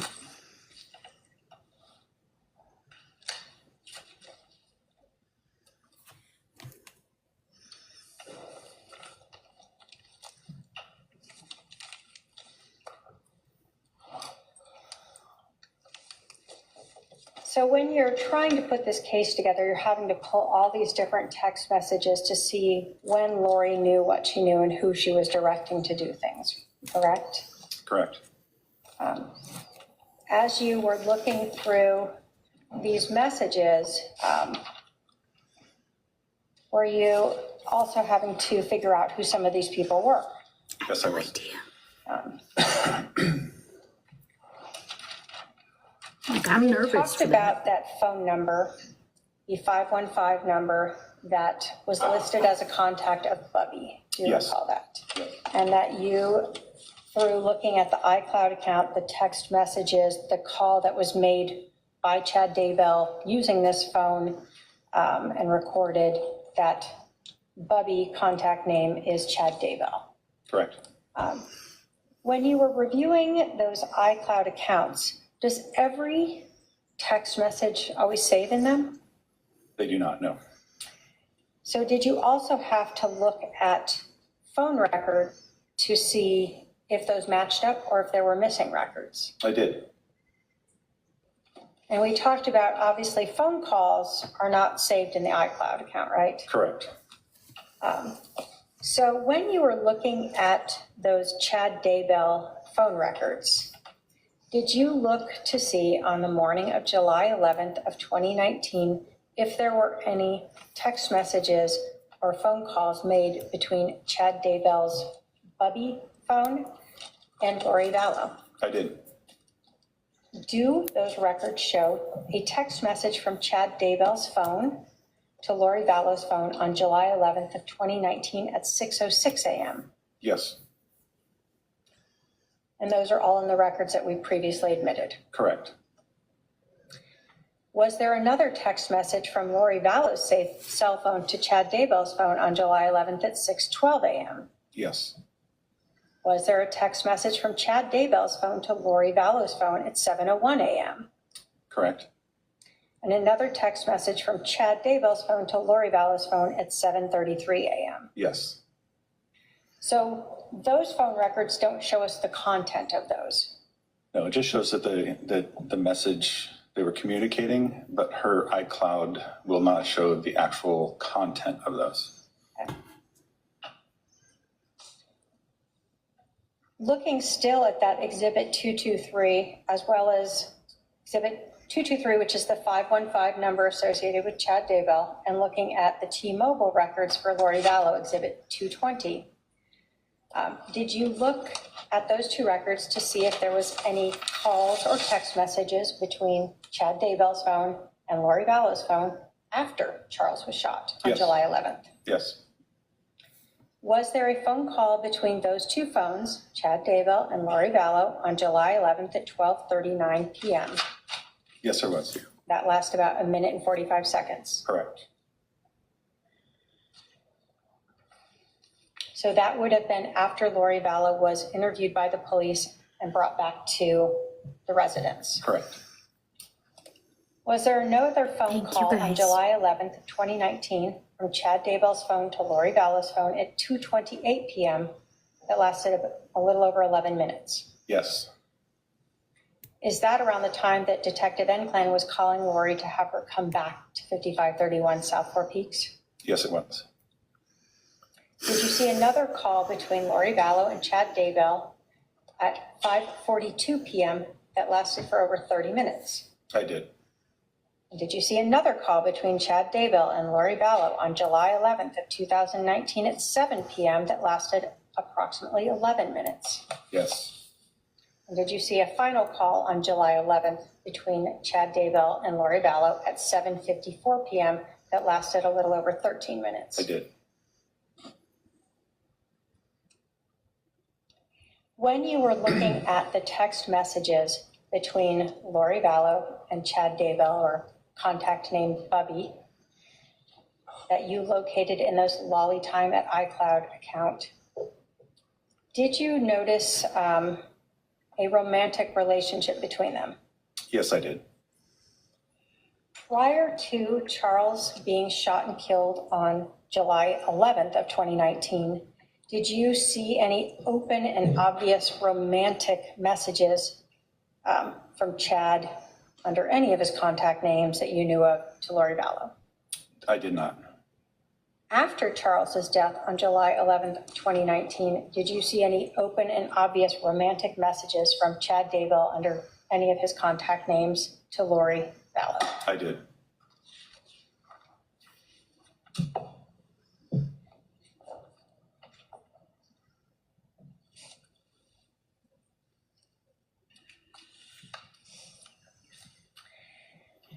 Now, were there many messages and between Lori Vallow and contact name Bubby or Chad Daybell? Yes, there were.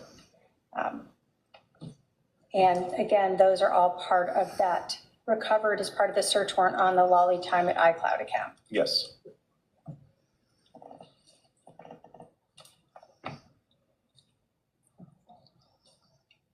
I wonder if she In tried to these factory text reset. messages, did Chad write I'll call it, romantic story about Lori and himself that he texted and emailed to her? He did. Did he have other names for them? I believe the names were James and Elena. Did that story seem to sort of at least match the timing of when they met? It did. Were some of them more promiscuous? Yes. Did they also include conversations, though, about people like Adam and Brandon, They did. and about Ned? Yes. I apparently book an approach with 229. I don't know what else she can give that can top this moment. We need a mic drop sticker next.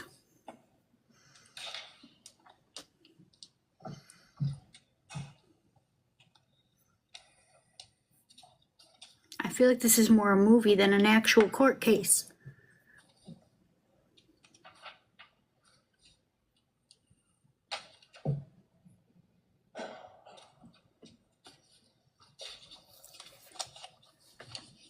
I'll post it as soon as the live's over.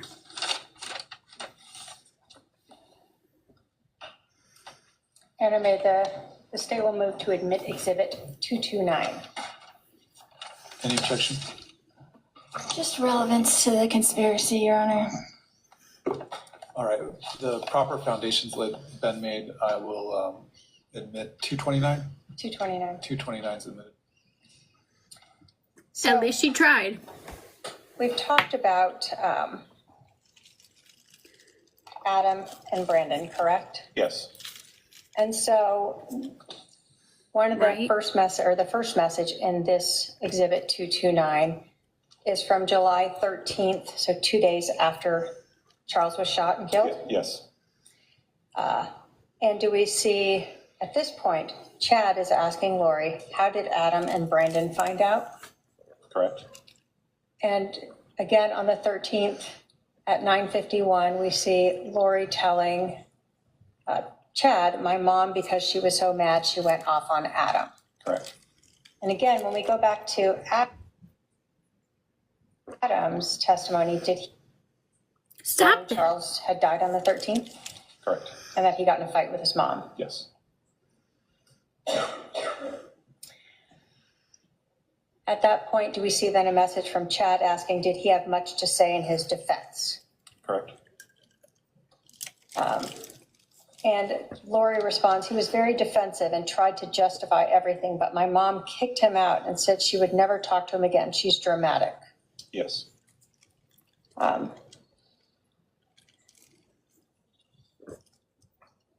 So we had learned that Adam had been speaking with Charles and that he hadn't told his family about this intervention, right? Correct. And that after this, he said he lost basically all contact with his family. Yes. And this seems to sort of confer with that. Correct. Do we then see a switch over from talking about Lori's family to now Chad talking to Lori about being deeply, crazily, madly in love with Lily? Yes. And do we wanting see her to, again, she didn't finish reading, and that said he wants her to vanish with him to another world. That was the rest of it. She didn't finish reading it. Messages to and from Lori and Chad talking about sort of their love for each other. Correct. So prior to this, She ain't gonna read it. Do you want me to read it?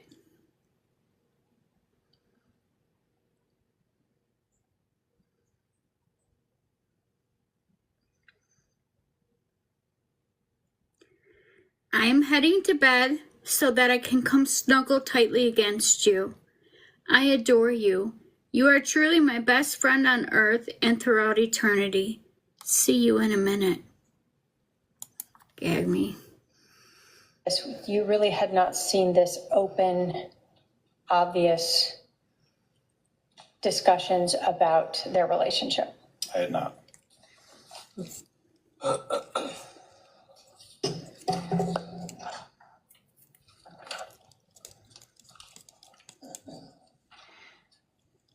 As the time continued, did you continue to see, again, messages of love, as well as a lot of calls? I did. Since she's moving it up, she's not going to read this one either. I love you so much. You're my greatest desire and my best friend. Although we won't read through everything here. Is I this will. sort of part of that story you're talking about of James There was another sentence. I love you so much. You are my greatest desire, my best friend. Now on with the story. and Elena starting in November? Correct. And is November when the Preparing the People conference was here in Arizona of 2018? Correct. And we've heard testimony from She ain't going to read it.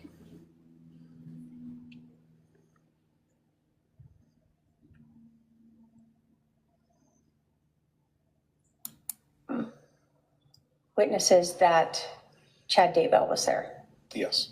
And you found actually a recording on the Lori for Style of Chad Daybell at the Preparing the People conference in November of 2018. I did. No, you're not. I'm not going to let you take that away. We're going to read it. As November began, James and Elena had talked on the phone every day since last seeing each other. He was extremely impressed with her intelligence, personality, and subtle humor that made him laugh, more than he had in his lifetime. She was a complete delight to talk to, and the highlight of his day was when he could hear her magical voice. It was so familiar to him, and it actually healed and soothed his heart and soul.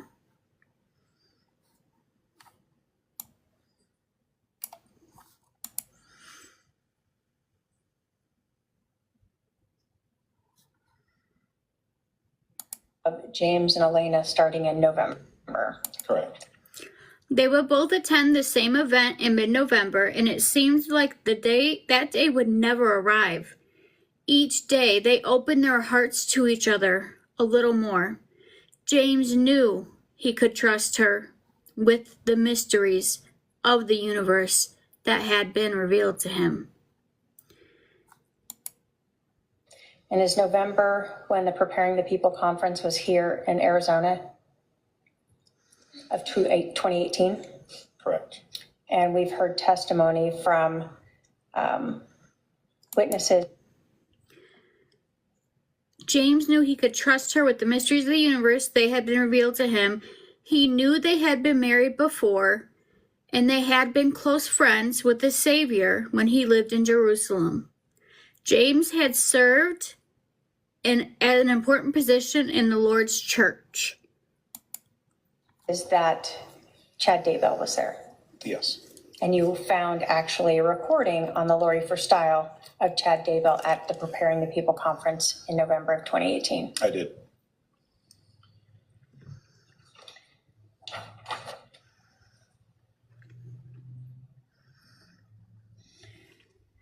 As we get to July 14th, we see Chad then talking about cleansing the Houston house. Clearing the Houston. Clearing. Yeah, Clearing the Houston house, sorry, to remove the darkness he caused. correct. So who was living in Houston? Charles. And had you seen and heard people testify that Charles was considered dark by Lori Vallow? Yes. Good to see you, Stacy. In my opinion, yes, the names that were just used was a story that Charles was writing about how they had met in different names.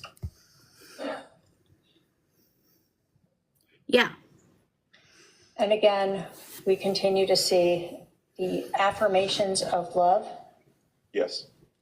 the cheek to cheek and loin to loin. Yes.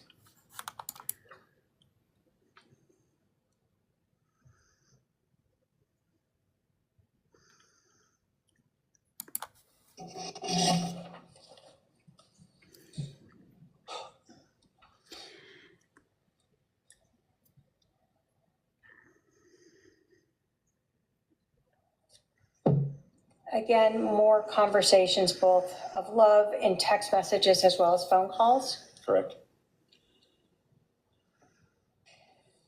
As we continue on the 14th, did Chad, let me ask you this, where was Chad Daybell living in I need you so badly to just gently kiss you for hours. July of 2019? In Idaho. So Chad is living in Idaho, and you told us that you had seen flights of Lori to Idaho and Lori and Chad to Arizona in March of 2019. Yes. He's asking Lori, did everything go smoothly in ending the hotel stay and getting the car returned? Correct. And so we see Lori responding to him, I guess I turned in the car, but I don't know what the police did at the hotel, probably just left it. Correct. And so we know that the police got the key card from her and went and cleared out the hotel room. Yes.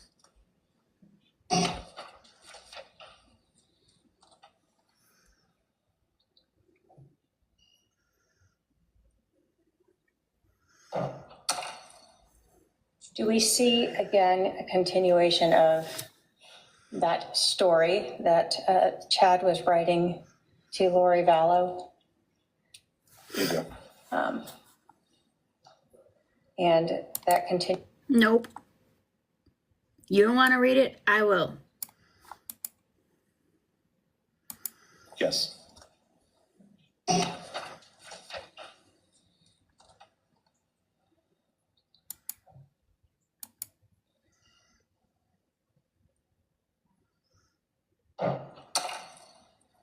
Do we see, again, a continuation of that story that By the time the conference arrived, James and Elena had become very close enough they had become very close through their phone conversations, but he desperately needed to see her again. She agreed to pick him up at the airport and take him to his hotel. He was extremely nervous, worried that the sparks they had felt might not be there. But as she arrived at the airport and he opened the car door, his heart nearly burst at the sight of her smile.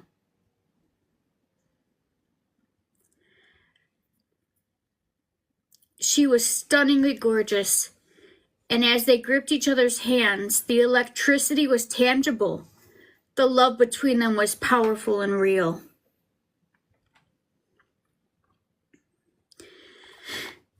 The hotel was only a short distance away, and he invited her into the room. They were soon standing alone in the room, and he put her arm around her and looked into her gorgeous blue eyes. They hungered for each other, and he leaned forward and fulfilled a promise he had made to her a few days earlier. He gently kissed her tender lips, and the same heavenly electricity filled his entire body. Chad was writing to Lori Vallow. You do. And that continues through most of this till apparently Chad needed a shower. Correct. That got too small. I wouldn't have been able to. I mean, if you need me to get my glasses and read it, I can. But she's not going to read it. Do y'all need me to get my glasses to read it? Babe, will you grab my glasses? This is for evidentiary purposes.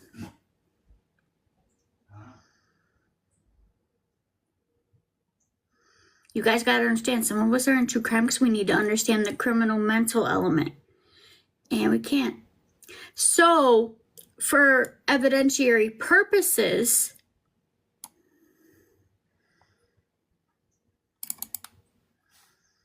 let me just get that ready. You do. We have to be thorough. And that continues through most of this till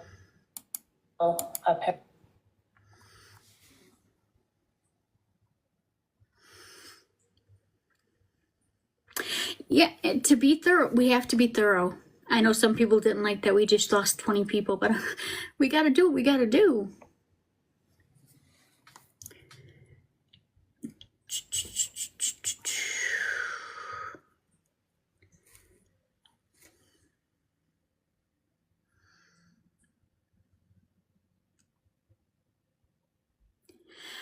Kelly, you said it.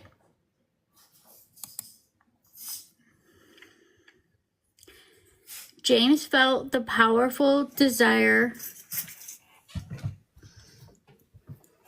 Thank you. These aren't my best ones. Yeah, well, those were the first ones I could find. Sorry. I think the other ones are on the nightstand. Those were on the nightstand. James felt the powerful desire. Still too small? Yeah.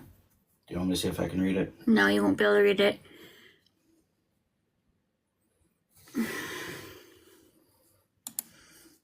apparently. As they stayed in that favorite position, he moved his hands to her head.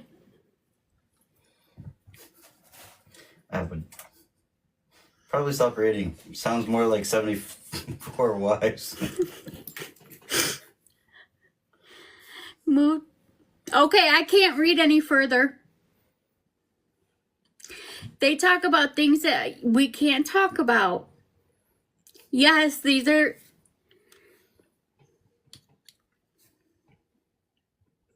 Nope, they go full X.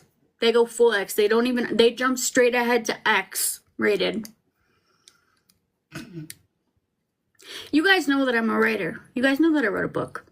I had to write scenes like this, but not like that. And they sure as hell weren't real. And I didn't base my life off of them.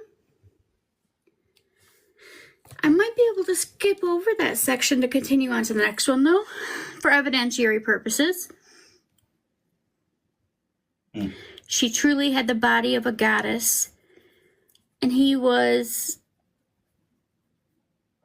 experiencing an indestructible something of physical and spiritual I can't say that word on here. I can't say that either. Damn it. Okay, we have to skip down. James could see the happiness in her eyes, and instinctively, their mouths came together again. Etc. Event happened, and then I love you, Elena. Those words sparked a frenzy within them. And I can't read to you guys that either.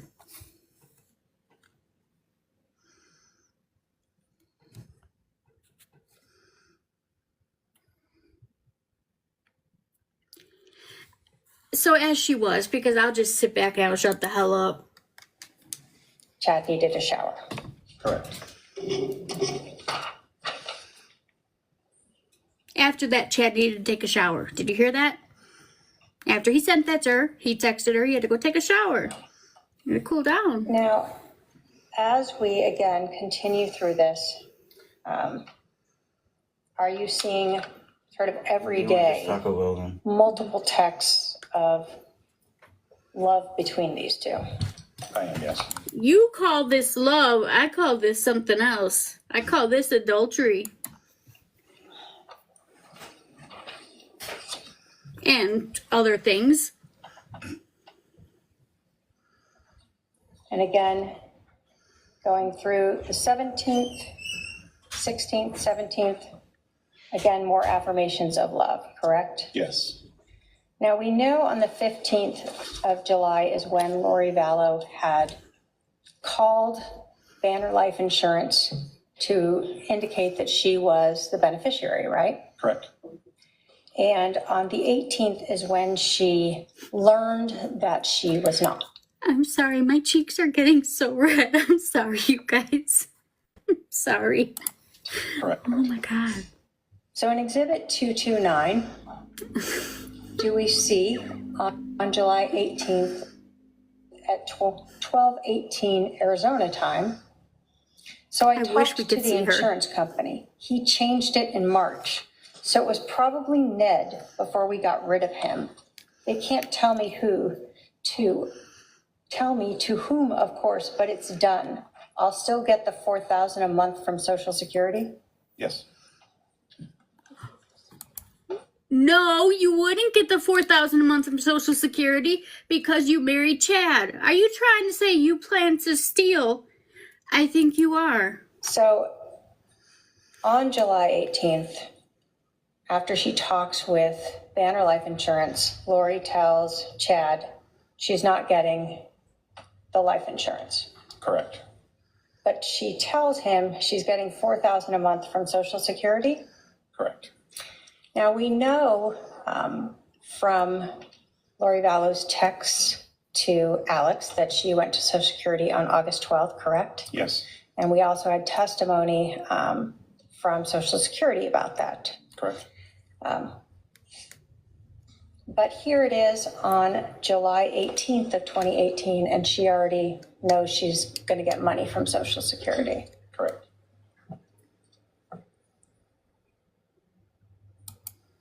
When you get out of the temple, please text this phone. I'm home alone until 3:30 your time. I love you so much. Again, do you see a lot of additional Can't stop thinking about how much I love you. Just wanted you to know my adorable sweetheart. continuing every day, multiple affirmations of their relationship? I do. Many.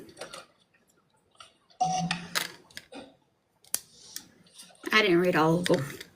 And this email or this report just went through the July 18th where we have that message about the Social Security. Yes. Did those affirmations continue on after Yes. that? Right, Carla? So now that Charles is dead, there's a very open texting and calling relationship between Lori Vallow and Chad Daybell. Yes. Now, we had indicated that there were multiple contact names that were Yes. associated in the Lolly Time iCloud account to Chad Daybell. Yes. She won't have a choice. Like, While you in her were head. looking at these text messages in the Lolly Time iCloud account, did you locate any for a contact name Melanie 2 with the number 2? I did. And in reviewing those messages, did you identify them as coming from Chad Daybell as well? Yes, the number linked to that contact of Melanie 2 was for Chad Daybell. Did you even see a message from Melanie 2 with an attached photo showing Chad Daybell? Correct.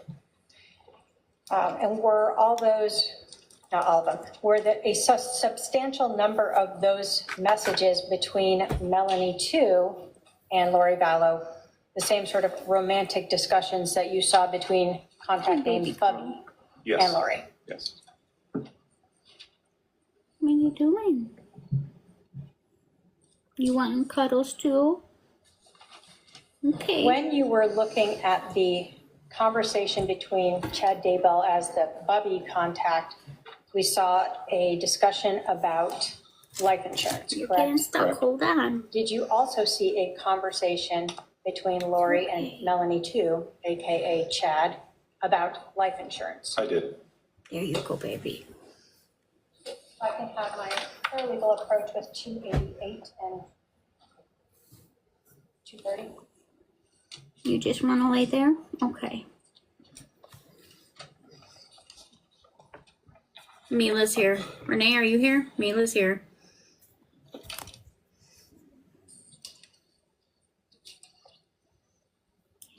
You go, girl.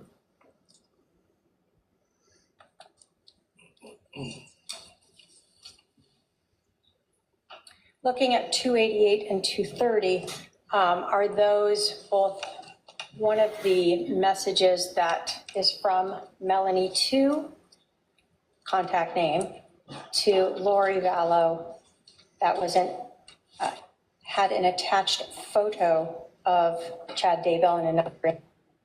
Yes. Was that some of the information used to verify that this Melanie 2 was in fact Chad Daybell? It was. And then in 230, Yeah, is that Carla. some of the Many- SMS many. messages showing both that same romantic relationship as well as that conversation about the life insurance? Correct. State will move to admit 288 and 230. Any objection? Just the relevance, Your Honor. 288 and 230 are admitted. So starting with 288, was this, again, a message, an MMS, so meaning there's an attached photo with it, right? Correct. That occurred on July 17th of 2019 from Melanie 2 contact name. And it said, I took a photo with Alan Osmond for Mark. Correct.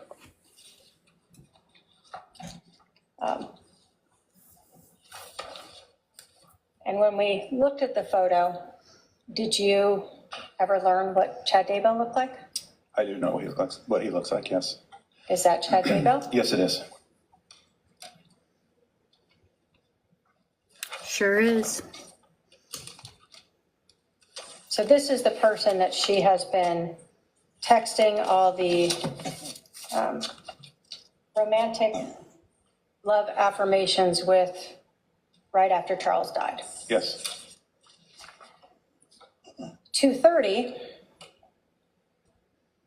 again, we see the same sort of romantic contact between them. Correct. And so this is, again, July 18th now, going on with another contact name for Chad Daybell in Lori's phone. Yes. And again, we see it's the Lolly Time iCloud account, right? Correct. When we get to July 18th, this one, though, is an earlier. Right. For the Bubby one, we saw that it was a noon time message, right? Right. She's moving it, so I'll read it. I just got the letter from the insurance company saying that I'm not the beneficiary. It appears it's a spear through my heart. Who do you think he changed it to? Brandon or probably Kay? He left nothing for JJ? And so we learned that Lori received a email indicating she was not the beneficiary, and later she had a phone conversation. Correct. Does this one appear to be sort of the earlier one because it references, I just got the letter from the insurance company saying that I'm not the beneficiary. It's a spear through my heart. Who do you think he changed it to? Brandon or probably Kay? He left nothing for JJ. Correct. Did that conversation go on? Wow, that's terrible. There's no way to find out. Yeah. It did. And did Lori then tell Chad, I might be able to see when I get his computer on Sunday. I could check the emails sent to the insurance company. It will show change of beneficiary. He must have done it recently. Correct. So we had seen, in fact, photos what appeared to be from a computer that were sent to Chad Daybell, correct? Correct. Showing that beneficiary change. Yes. So does that seem to match with, again, what Lori's telling Chad here about finding out who got that money? It does.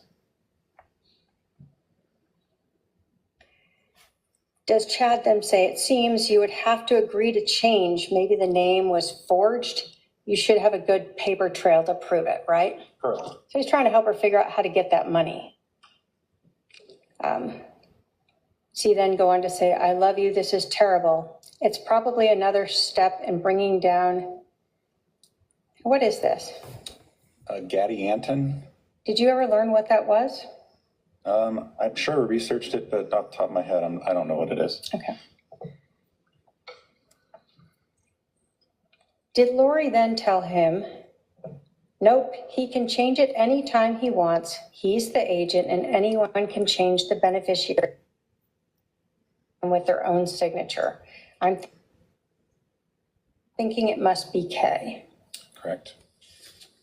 Right? So she understood, at least to Chad, that Charles had that right. Yes.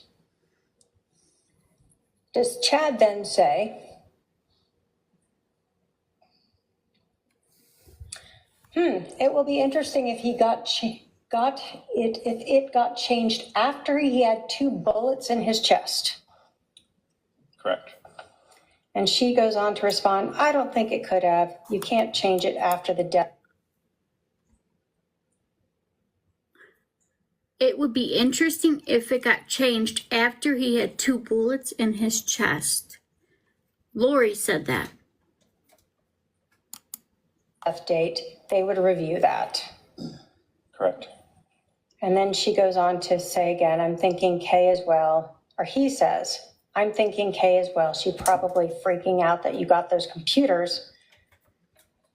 I'm going to shower and give you a blessing. I'm eager to get home so we can talk. It will be okay, my love. You are wonderful. Correct. And then she says, miss you so much. And he responds, miss you the most. Yes.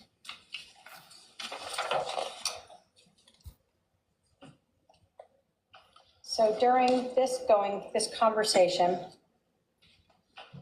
No, Mila. we see Chad and Lori discussing who this likely would have gone to and when it could have been changed, right? Yes. And that all occurred before the second conversation we see, also on the 18th, but closer to, I think, 12:30, 12:34, where she knows now it was Thank you, changed Tanya. in March. Correct.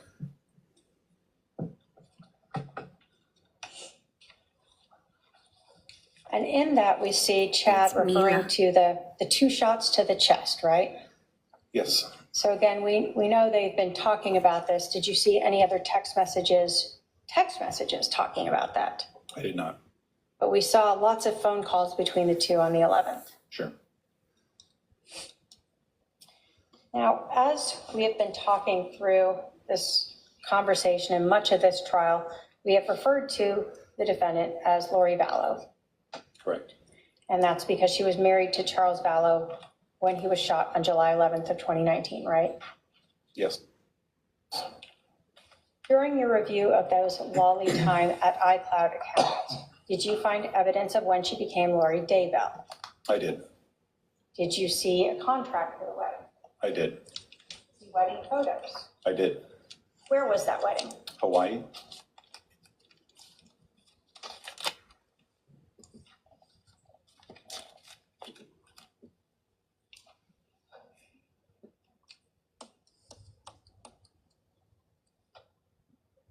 I can have my paralegal approach with 233.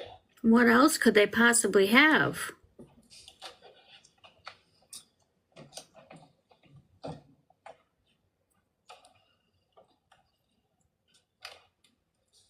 He does, yes.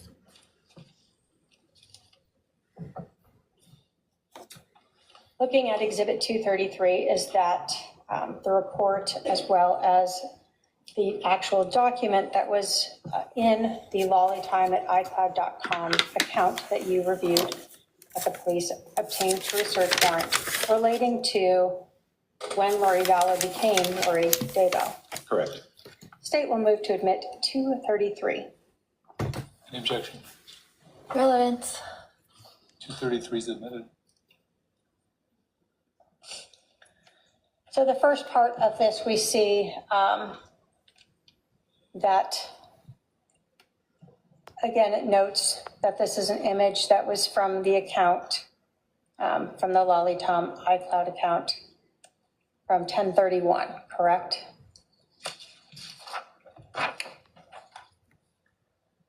And then this is the actual photograph that was uploaded into the iCloud account, correct? Correct. So we see Chad Daybell and Lori Ryan.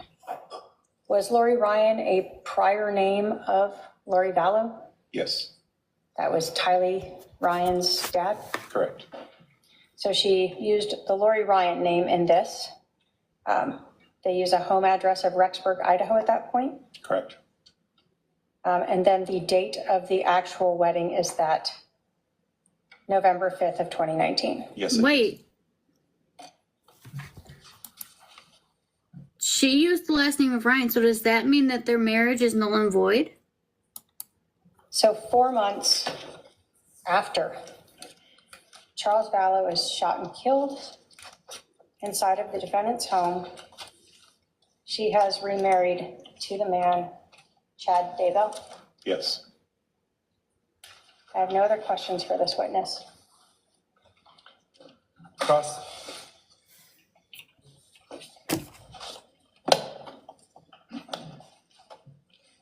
Mic drop. Well done. Well done.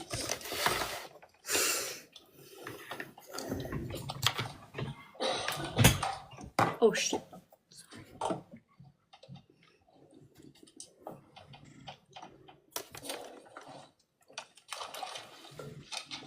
Detective Duncan, when did you become the case agent? I believe it was June of 2020.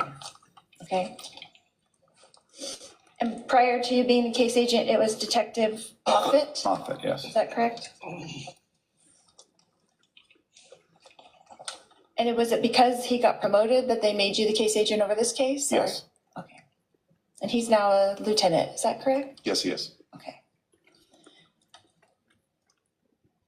Thank you for And the so he follow. was the case, was there anyone in between? Was he the case agent the whole time until 2020 when you took over? Correct. Okay.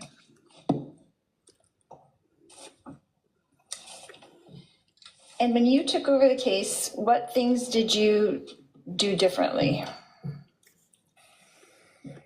I wouldn't say differently. I continued what I was doing. I was looking at records for him. The records in this case, as you are, there's volumes of records. So continued to look at all of the independent iCloud records, call detail records, phone extractions, and also kind of reviewing what he had done prior to my assignment is what I'd done. Right, so kind of reviewing and seeing what you need to look at. Correct. So is this, from what I was understanding what you were saying earlier, is this, you weren't really involved in the case since July 11th and now you're back involved in the case? So July 11th, obviously I was there at the house. Right. Shortly after that, I had another homicide and my time was occupied with that. And it was several months later that I offered to help look at records because they were so much. And I'd always done that kind of in the background, but never really took a deep dive into them until that June 2020. Okay, but you were kind of involved, so you kind of knew what was going on in the investigation during Somewhat. during that time, that year in between, Yes, yeah. before you became the case agent. Correct. But not totally deep dive, but you kind of knew what was going on. I understood it. Okay. Yes. That's good.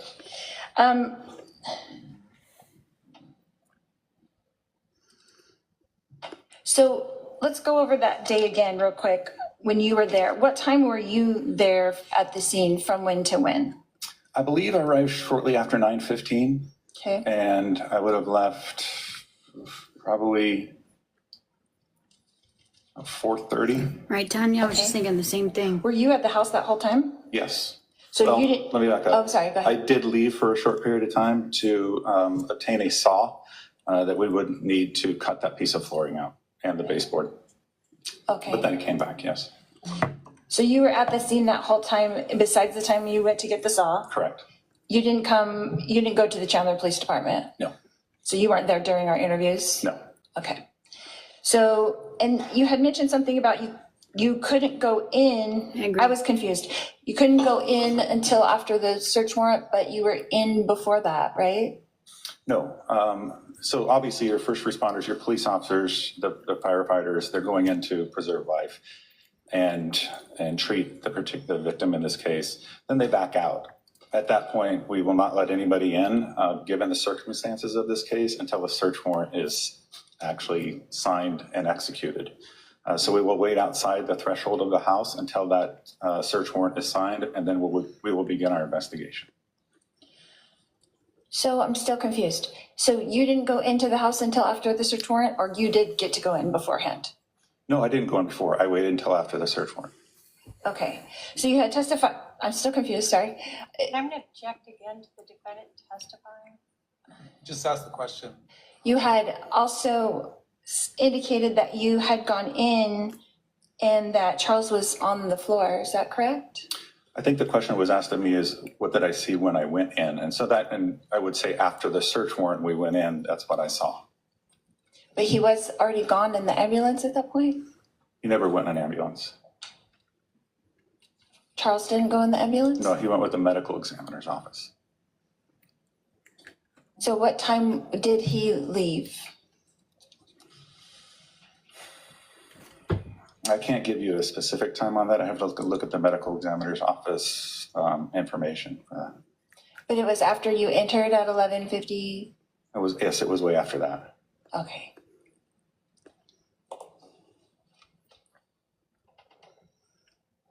So then when you entered, what did you do at that point? Can you kind of walk me through that? Yeah, so when I entered, obviously I made my general observations about what I saw in that room and of the body. And then talked with Detective Coons about what needed to be done next. And what did you guys do next? So we came up with a game plan as far as how to process the scene, which direction, who was going to do what. Like I indicated, I was tasked with collecting that firearm and was also tasked with kind of looking through the house for any kind of blood evidence that might be present. The other task that I had, when we were ready, I contacted the medical examiner's office to report the death to them. What time about was that call, do you think? I do not know. At sometime in between that, before 4:30, is that correct? Correct. And did everyone leave the scene at 4:30? Is that kind of the timing when people were clearing out, or? Yeah, some might have stayed behind, and a lot of our ID techs like to sit in their cars and type their notes, that type of thing. But right around that 4:30, 4:45 is when the search warrant was completed. Okay. And then there had been a walkthrough, is that correct? Yes. And so Alex had come back to the house just after 3-ish? I believe that could have been the time, yes. Okay. And then were you present during the walkthrough? I was. And who else was present? Detective Moffitt, Detective Werther, Detective Coons, myself, and I want to say crime scene technician Jordan might have been there as well. Okay. I agree. And was it Jordan that was wearing a body cam? Or was there a body cam made of that? No, I believe that Detective Werther had a body cam, but it malfunctioned and didn't capture. So there's no recording of that at all? No.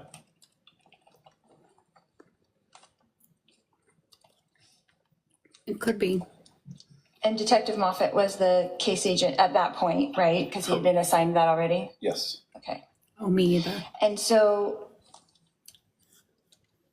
did each of you write reports on that walkthrough then, since there was no recording of it?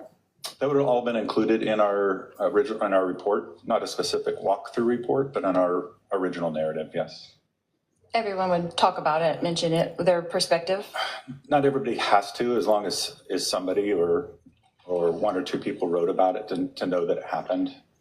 Yeah. Right, so since there's no recording of it, though, someone is assigned, like, because Moffat is the case agent, or who would do that? Be assigned to include it in the report, for sure? It's different. I'll give you the example. If you look at probably my report compared to Detective Kuhn's report, you might notice, similarities in there. You might notice stuff that I went into more detail on, or he went into more detail. But it depends on whether they write it or not. They could just put something as simple, I was present during a walkthrough. Okay. So since you became the case agent, have you read all the reports?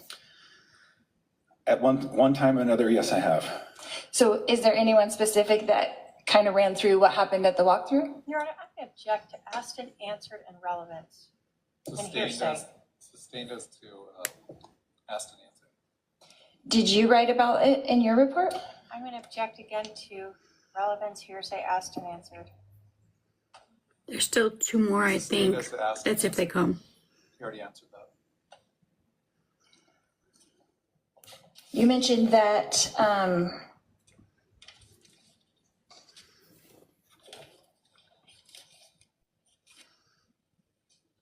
it was Detective Werther who had the body cam, is that correct? Again, asked and answered. So Sustained. did you read his report? I have read his report, yes. Did he mention the walkthrough and what happened? And I'm going to object again to relevance, hearsay, and asked and answered. To the extent that it would call for a hearsay answer, I'll sustain the objection.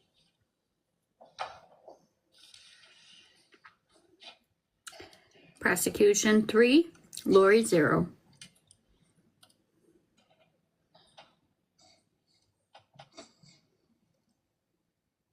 We're counting the number of times prosecution wins those.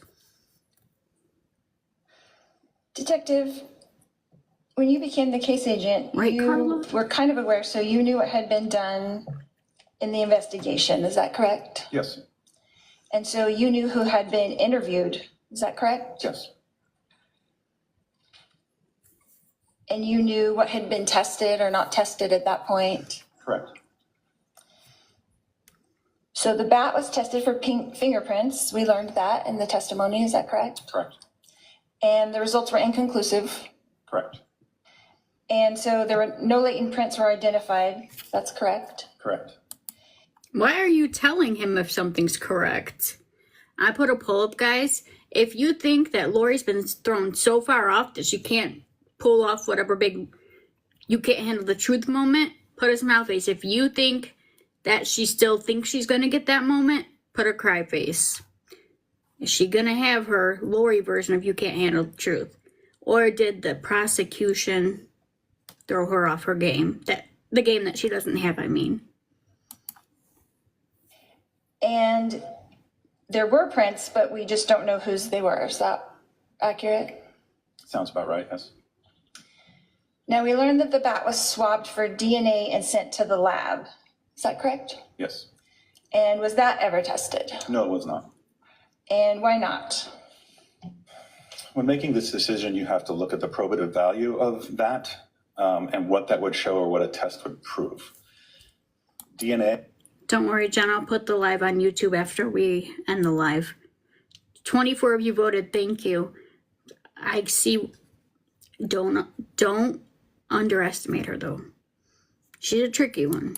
And fingerprints are not time specific. That bat was owned by Tylee, to our knowledge. It was in a household where you lived. It was in a household where Alex was. And at one point, based on the fact of when we understood the bat to have been purchased, Charles was living in the house as well. So that bat was accessible to all those people. So if at one point during that time that person touched that bat, all that it would be saying is that somebody touched that bat at some point, not during this incident. Right.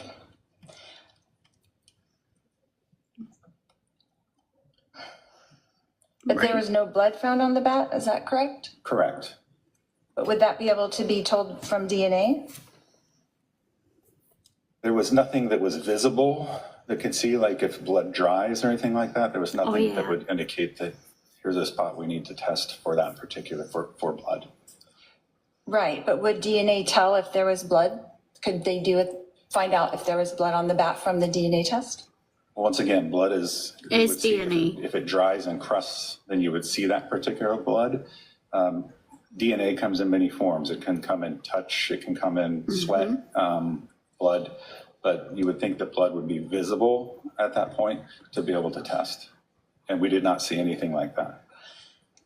Okay, so if there was none of Alex's DNA on the blood, wouldn't that tell us something? I mean, on the bat at all, then wouldn't that tell us something? If there were none of Alex's, it would just mean that Alex never touched that bat at any time. And wouldn't it tell us that Alex was never hit in the head with that bat? Once again, it's not specific. I can't, if there was blood on the bat, then yes, we would. Lori, you are not helping yourself here. If they say that there's no blood on the bat and you say it's because Alex wasn't hit with the bat, then what the hell was he hit with? Because that's been your story the whole time. Test for that, but there's no visible blood on the bat. I understand that, but when you're doing an investigation, are you not trying to figure out what happened? Yes, and that's what Don't we did. you want all the information to do that? Yes. And so whose responsibility would it be to request the DNA testing from the swab that was taken? Once again, that would just show, it's not showing that it's blood. There's no blood on the bat. It was just showing that a DNA swab was taken of that particular area Thank you, to be able to Homer. test later on. But there's no discoloration that would show any kind of blood. And who in the Chandler Police Department would be requesting that DNA to be tested? Who would have to do that? That'd be me. Question. It would be you. As the new case agent, that would be me, or Detective Moffat at the beginning. And so Detective Moffat never did that, is that correct? Correct. And you never did that, is that correct? Correct. Okay. So Me too. if Charles' DNA was on the bat, then wouldn't that tell us something also? Did he touch the bat at some point? Yeah, that he took it from Tylee, like she said in her interview. And I'm going to object and move to Sustained. strike that. The jury should disregard that last question, that information is not an evidence.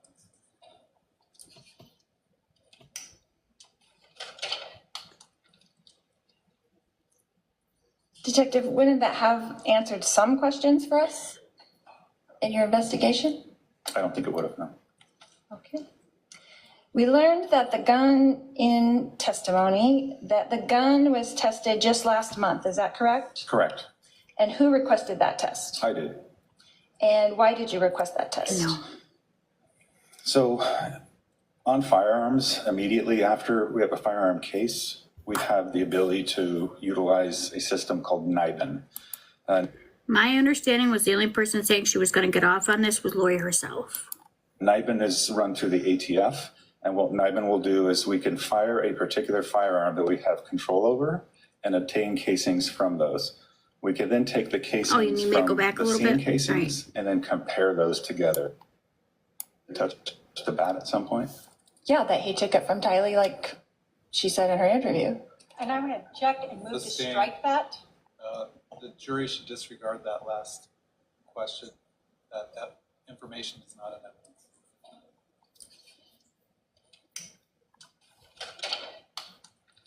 Well, that's great for court TV. I've had Detective, it on wouldn't all that day, have but answered okay. some questions for us in your investigation?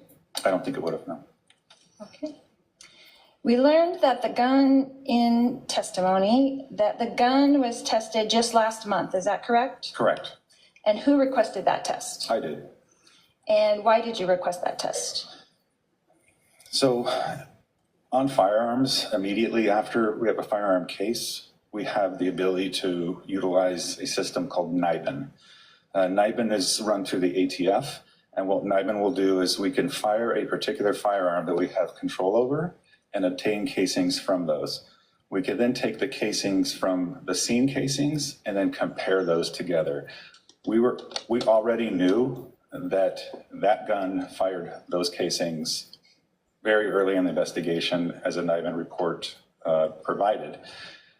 However, ATF will not testify in court.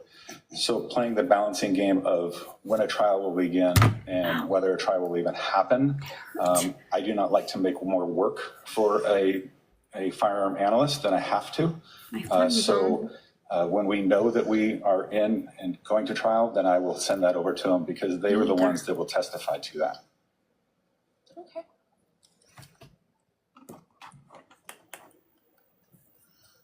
Okay. So it wasn't after my investigator suggested that none of the guns had been tested No, that you Aaron went to get it. no. ordered that test? I never spoke to your investigator about that either.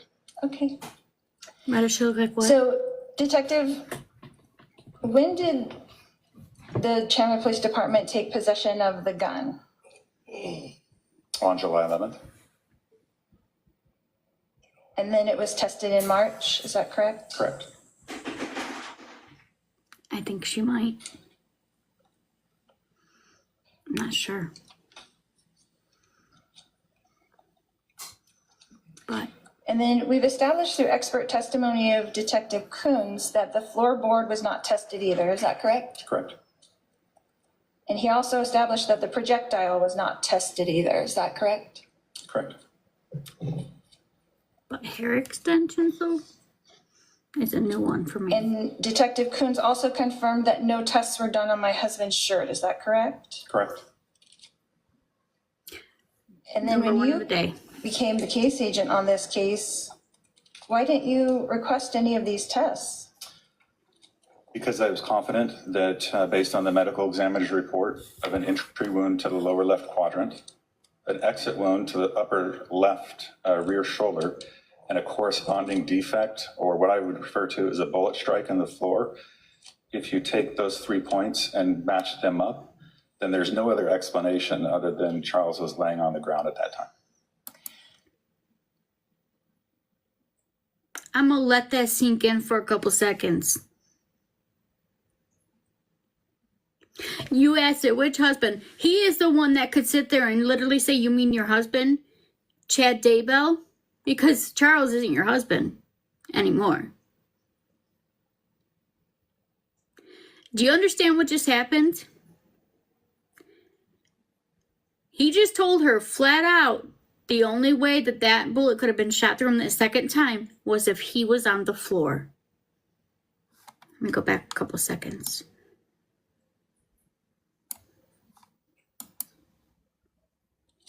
And Detective Coons also confirmed that no tests were done on my husband's shirt, is that correct? Thank you for the Correct. follows.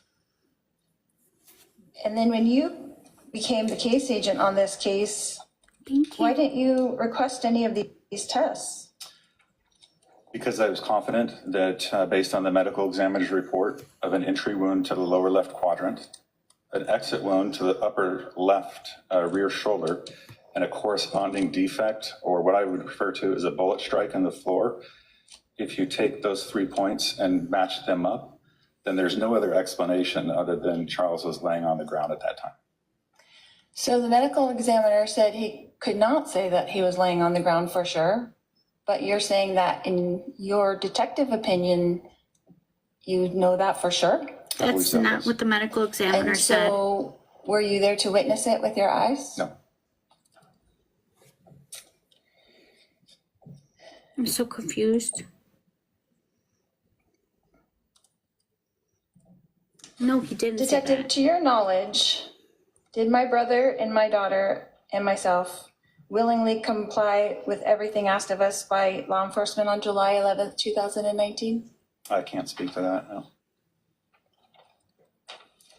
Did we answer all the questions asked to us? I have nothing to say you didn't.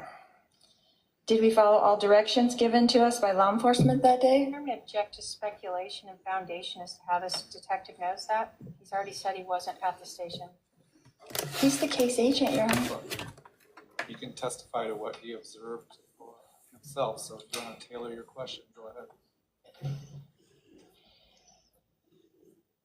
Would you say that according to every report and every detective that you've talked to and anything else, that you would say That's that we hearsay. fully complied with law enforcement that day on July 11th, Objection. 2019? Object to hearsay. Thank you. I'm going to sustain the objection to the form that it was asked. Prosecutor According to all the 4, Lori reports that have been 0. given by everyone who was there, and you're the case agent, so No, you're in 5, charge of all 0. of these people, is that correct? I'm not in charge of them, but I have read the reports. So you have read the reports, and as far as you know, to your knowledge, we fully cooperated with law enforcement that day on July 11th, Right, Kate? 2019? I'm going to again object to hearsay. And lack of personal knowledge. Sustained. Lori Has it come to your 0, knowledge that we prosecutor did not 6. comply with everything? And I'm going to object to the exact same thing, lack of personal knowledge and hearsay. He can answer that question. Oh, Lori Can you ask that again? 1, Have you come to the prosecutor knowledge that 6. we did not comply that day for any reason? I have not. Okay. Did I turn my husband's phone over when asked? How would he know Yes. that? Did Alex turn his phone over willingly? I am not sure when Alex, or if Alex turned his phone on. I'm not aware of that. Okay. If you're not aware, the score is 6-1 prosecution.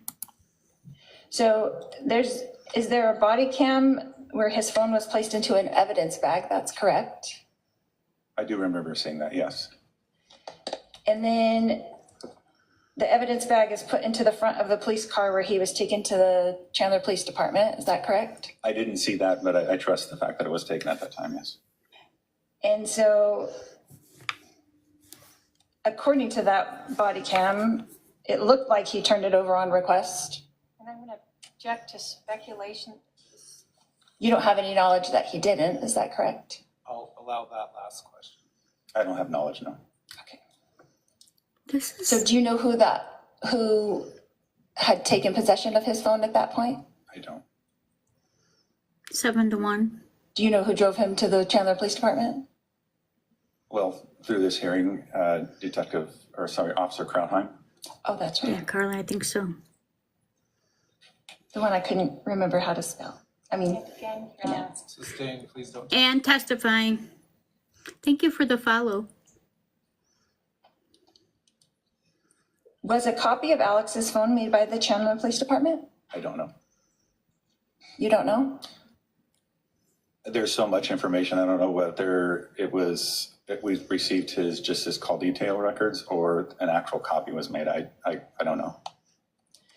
So you're the case agent. I'd have to look Objection, and see argumentative. if that was the case. So you're the case agent, and you don't know if the person who shot my husband's phone was ever, Yeah.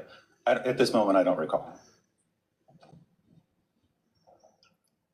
so there's no Cellbrite of it.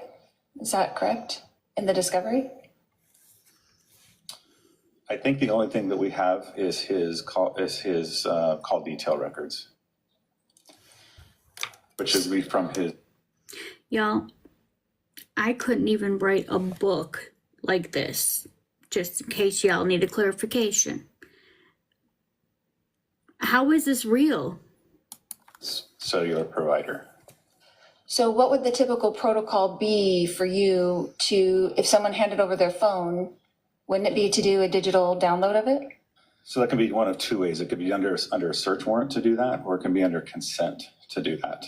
I do not believe I don't believe that his phone was extracted at that time. But she's really got me wanting to do a book about this and pretending to be Lori and then playing out in her mind everything that we don't get to hear, just what we think it is. So he would have to give consent? Is that what you're saying? Or a search warrant. but that would have been through Detective Moffat. So Detective Moffat would have had to get a search warrant and then he would download it? Based on their conversation, whether Alex would be willing to do that or whether a search warrant was needed, but that was Detective Moffat's call at that time. And he decided not to do that? I don't know what his process is or his thought process. Well, I'm saying that he did not do that, and you're the case agent now, so you would know if that was done, correct? You're asking me to speak for Detective Moffat, whether it was done or not? That's No, hearsay. I'm asking you to speak as a case agent now if you know if it was done or not. I believe it was not. Okay. That's the sad part, Allison. She probably does. Do you think that would be important to your investigation? Absolutely, knowing what we know now, yes. We need a secondhand embarrassment sticker too. Okay, you're a detective, right? Correct. You have to look at all the angles, right? Correct. You don't know what happened, right? You just stated that you weren't there, right? Objection, argumentative. So wouldn't that be crucial information that the police department didn't bother to take? Object.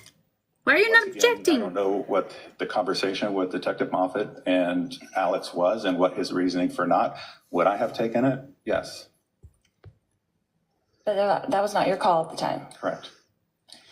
And so in lieu of that, what did you do to try to obtain that information? We got his call detail records through his company. And so is it Welcome, Bobby. safe to say that it's much better to have the actual phone to do the extraction so that you can have everything that was on the phone? Yeah, but you can also obtain a lot of that stuff through other means, through iCloud records, Google records. But yeah, it is nice to have that phone. It's really hard to not be yelling at the phone. So would Trust you me. call that an oversight by Detective Moffat? Object, Y'all, she's giving me palpitations. speculation. Finally. Sustained. Defense 8, Lori 1. So was the phone then returned to Alex that day? Yes, We also need a palpitation sticker. How did that happen? Was it just handed to him or? I'm not sure. Okay. And that would have also been Detective Moffat's call. Correct. And we haven't heard from Detective Moffat, is that correct?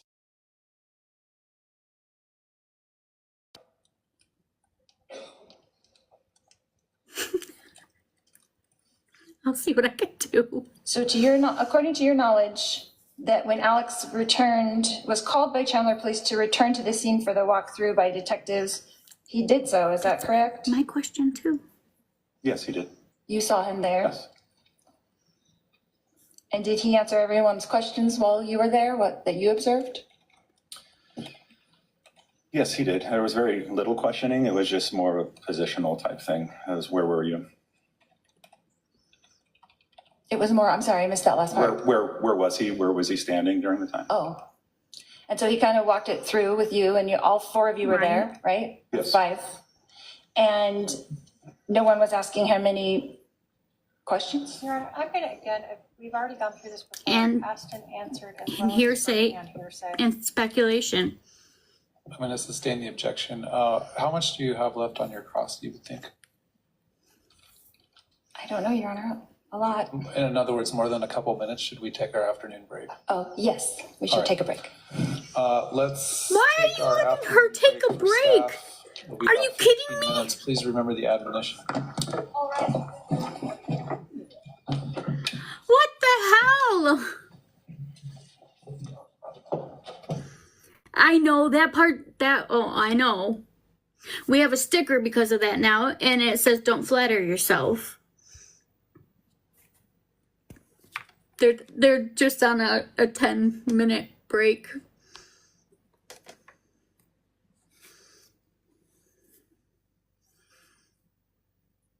Lindy, don't tell us. Oh, that's right. We can fast forward. See? Aren't you guys glad that I paused it so many times?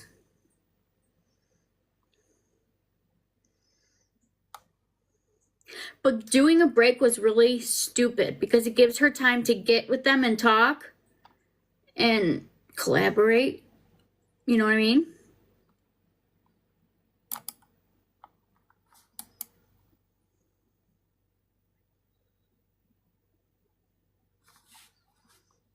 to not lose her mojo.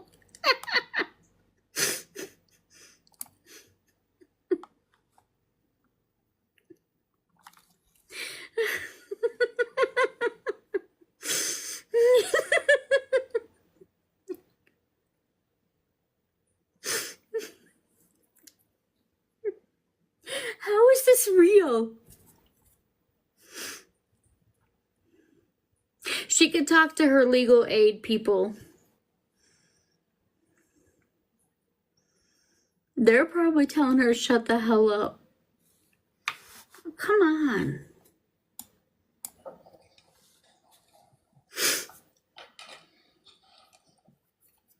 Detective Duncan, in all those text messages, we saw a lot of people. Did you interview our mother, Janice Cox? I did not. Did you read or watch her interview? I have not.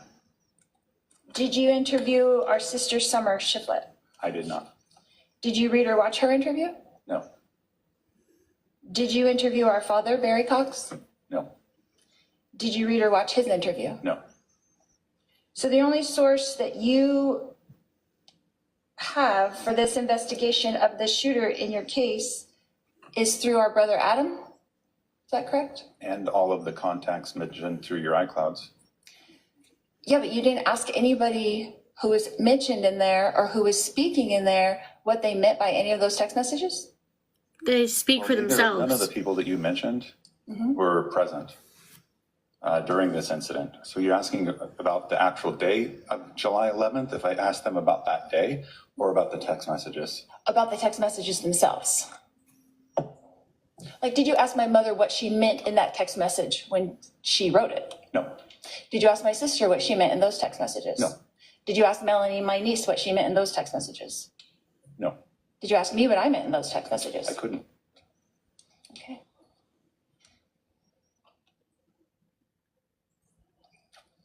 This is almost her you can't handle the truth moment. In her mind, she thinks she just had a you can't handle the truth moment. And through your investigation, you found out that, as you testified earlier, that Alex wouldn't text or call Adam back. Is that correct? I'm not interpreting as far as he wouldn't do it. What I'm saying is I don't see it. So if there's a message there and there's a text, there's no indication that there was a call back or a text back. So it looked like that he wasn't calling him or texting him back, even though he was getting calls and texts. Is that correct? And then Adam also testified that he did not receive a call or a text back, which would be consistent with the records. So the only person in our family, in our whole family, that you got information from was the estranged brother from our family who didn't know what was going on with everybody else. Can I object to the form of the question? Argumentative? Well, it's also compound, also stating objection. And testifying. Adam, our estranged brother, is the only one that you got information from. Is that correct? Can I object to the form of the question? And testifying. And 10 to 1 So prosecution. is this your normal Thank you, protocol Rachel. to just talk to one witness and not all the others? No.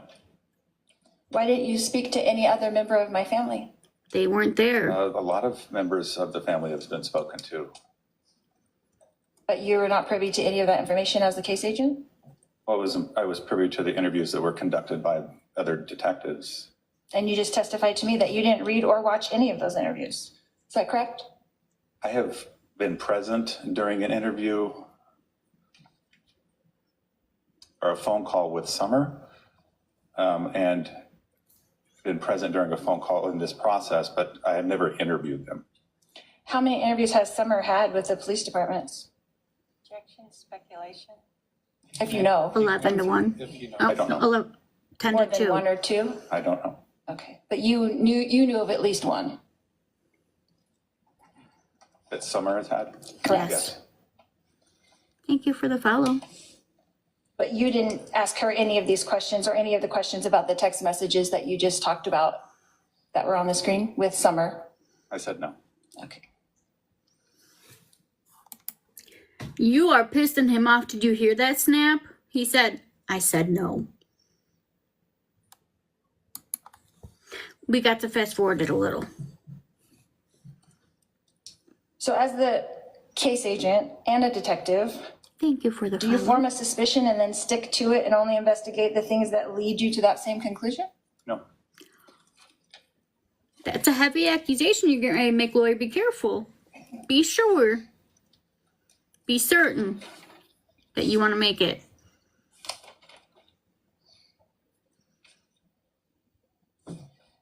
You had testified earlier about the story of Nephi, is that correct? Yes. And you said that you researched it, is that correct? What research did you do? Oh, for the love of Very God. basic research. I Googled who is Nephi, what does Nephi stand for? I've also, through this process over the last He 4 or Googled. 5 years, have asked other members of the church just a simple question. Tell me about Nephi. And every single person I talk to tells me that same story that was told by Adam.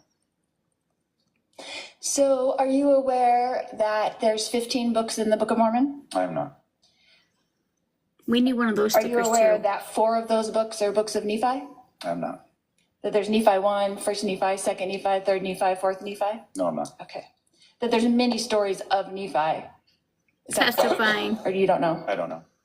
So the very first story is the story that, I'm going to object to testifying. Sounds like that's the way it was going, so. I called testifying like 3 questions ago. so you did not read the Book of Mormon? No. You did not read 1st Nephi? No. You just asked people. That was your research? I asked members of that particular church, and I also did an internet search, yes. So you did an internet search, and it gave you all the stories of Nephi? That's the story that came up. So how long did you do that research for? I couldn't tell you. So in your research, did you discover that there's about 25 stories of Nephi in that Book of Mormon? I didn't see that, no. And that there's 4 different prophets that are called Nephi in the Book of Mormon? I'm going to object to testifying.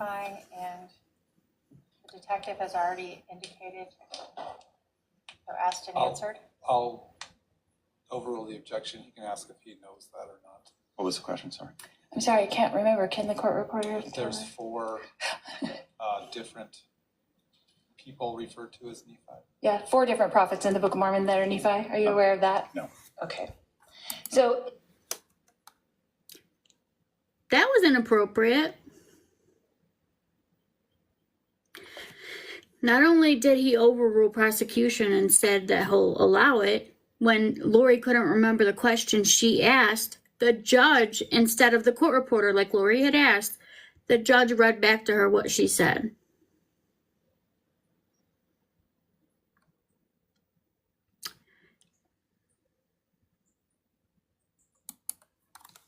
isn't it true that you really have no idea what I was referring to when I referenced Nephi in my text message? I can only go off of what I see. I can't tell you what you're thinking or what you're trying to relay there. But based on my knowledge and based on talking to people about who is Nephi, that is a story that came up consistently. You relayed to the jury that it was in order to kill. You relayed to the jury. I said that the story was the same story and similar to Adam told. Okay, and you said it earlier that that was in order to kill. That I referenced Nephi. I will be like Nephi, I just have to say I love the TikTok shop. The TikTok shop is great. and you will be like Nephi. To the jury here today. Ask a question. That's a statement, not a question. Do you have knowledge that my text message meant that at all? No.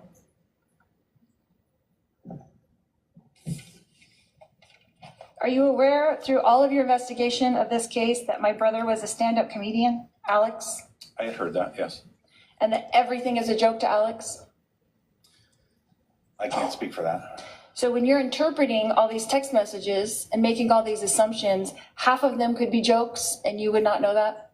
Objection, speculation. Sustained. Were you speculating when you read my text messages?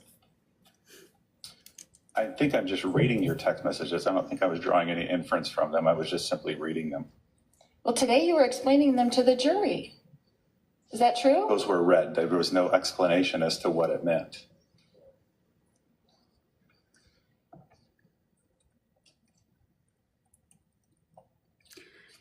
I'm starting to wonder about the judge too, honestly. As the case agent, what is your communication with the other investigators in this case? What do you mean by other investigators? So who is on your team? Who is working for you on this case right now? I'm the only person working on the case right now. Back in the, when we were investigating it, it would have been myself and Detective Coons. And then periodically we'd have Detective Werther do some work for us if we needed it. And then do you guys communicate through emails or calls or text messages, or how does that work? Well, unfortunately, we're cramped in a small little area, so we have the ability to just talk to each other. So no reports are really made of that communication, you're just talking? Correct. Christina, this is her charge for conspiracy to commit on her husband.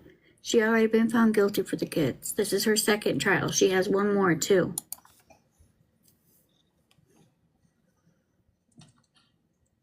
And being a detective, is your job basically to be an investigator and search out facts concerning what happened? Yes, It's easy Do you to feel like confuse. you've done that in this case? I do. So by not testing any of those things, you feel like you've done everything you could possibly do to tell the jury and to tell us what happened that day on July 11th, even though you weren't present? Correct. Yes. You're confident in that? I'm confident.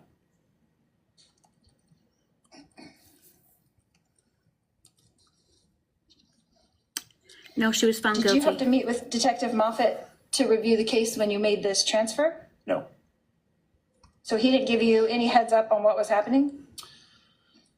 Well, before he left, he just dropped the case notebook on my desk and then went on his way.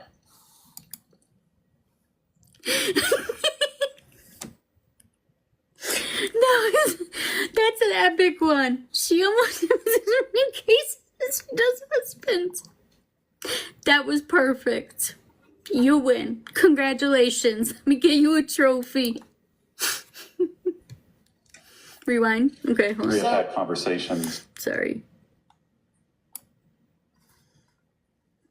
Reports? Correct. Okay. So did you Hold on. think it was important to maybe luminol the bat? There. Once again, there was no visual blood present on the bat, and we decided that we were not going to do that particular process. I know, that's why it's so can't funny. blood be invisible and still be on the bat if you luminol it? I guess if it's cleaned off, it would still maybe show some proteins, but that was something we decided not to do. We fingerprinted it to show, because there was indication that Charles had grabbed it from Tylee. So we did our best evidence to try to grab that location where it would have been grabbed, but that's what we did. Wouldn't that be important to your investigation? Objection as to wouldn't what? Yeah, please, Wouldn't luminoling the bat be important to this investigation, this particular investigation? I don't believe it would. What about luminoling the gun? Was that done? Once again, there's no visible, and we were under the impression that it happened 5 minutes before we got there, and there's no visible presence of blood on the bat. Well, you went around the whole entire house looking for blood, is that correct? Yes, And you had the gun in your possession, yes, and you're in a police station. I was at your house. I'm saying you have access as the case agent to have any of these things tested, is that not right? Yes, So why didn't you test them? because I did not think that luminol would is needed to be tested because there was no visual blood. So wouldn't you like to know that for sure?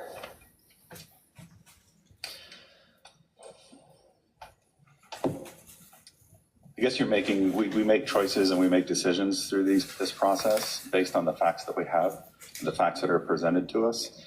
And based on the facts presented to us and what we saw and what we had, I did not feel that was necessary. You have charged me with a crime. Is that correct? I have not, no. You have helped them charge me with a crime. Is that correct? The state of Arizona? I conducted an investigation and I sent it forward, yes. And you did not feel it was necessary to test any of these things? Objection. Your As the case question agent. Answered like 4 times. Sustained. She's losing her cool too. She's like 4 times. I lost count, by the way.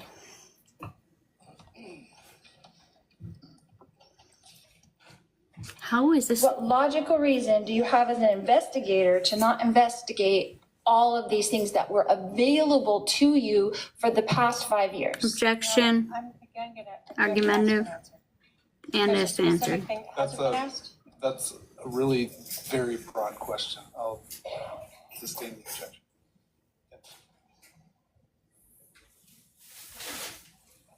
That's all I have, Your Honor. Redirect. Let it end on that. Detective, I'm going to start by just talking to you a little bit about luminol. Is luminol a process used where you believe a scene has been cleaned up, like somebody actually attempted to remove blood from the scene, and so it's been diluted? Correct, and it would show the remaining proteins left, yes. And it's so luminol is used when there is no visible blood because the scene's cleaned. Correct. And so, in this case, you were under the impression that this homicide had occurred 5 minutes before police arrived? Yes, So you would not be expecting a cleaned up scene? correct. You did look to see if you saw visible blood. I did, yes, And by visible blood, you're talking about drops of blood that might be there, correct, swipes of blood that might be there, correct, hairs from someone's head that might be stuck in the bat. yes. And did you see any of that? No, we did not. Now, after this, did you learn that there was actually this 47-minute process? We didn't, So when you're processing the scene that day, you were not aware yet of Go down there, baby. how extensive this timeline was incorrect. correct, In fact, we heard from Detective Werther that it was sort of the next day as he started going through the phone from Charles. yes, And the day after that, as he's going to get videos from Burger King and Walgreens, that you're learning that this timeline is very wrong. Hey, correct. sweetheart. How are you? You're a good girlie. I want to talk about the data that you have reviewed in this case. When you talk about what was reviewed, whether by you, well, let's just say by you. In these iCloud accounts, are you talking terabytes of data? Yes, each iCloud account can have terabytes of data, and you have to, and it's tedious because you can only look at one at a time. We can only look at one particular iCloud at a time and go through that and make notes. Then you'd have to shut down, open up another, and look through one iCloud at a time, and then try to, with your notes, to match these together. So it was a very labor-intensive process. Thank you for the As you're follow. looking through this, are you then learning more things that then makes you have to go back to the other iCloud account to try to see what you could find in that? Absolutely. So when we come in here with just a few documents and a few things, would it be fair to say that's just a grain of what you've gone through? Absolutely.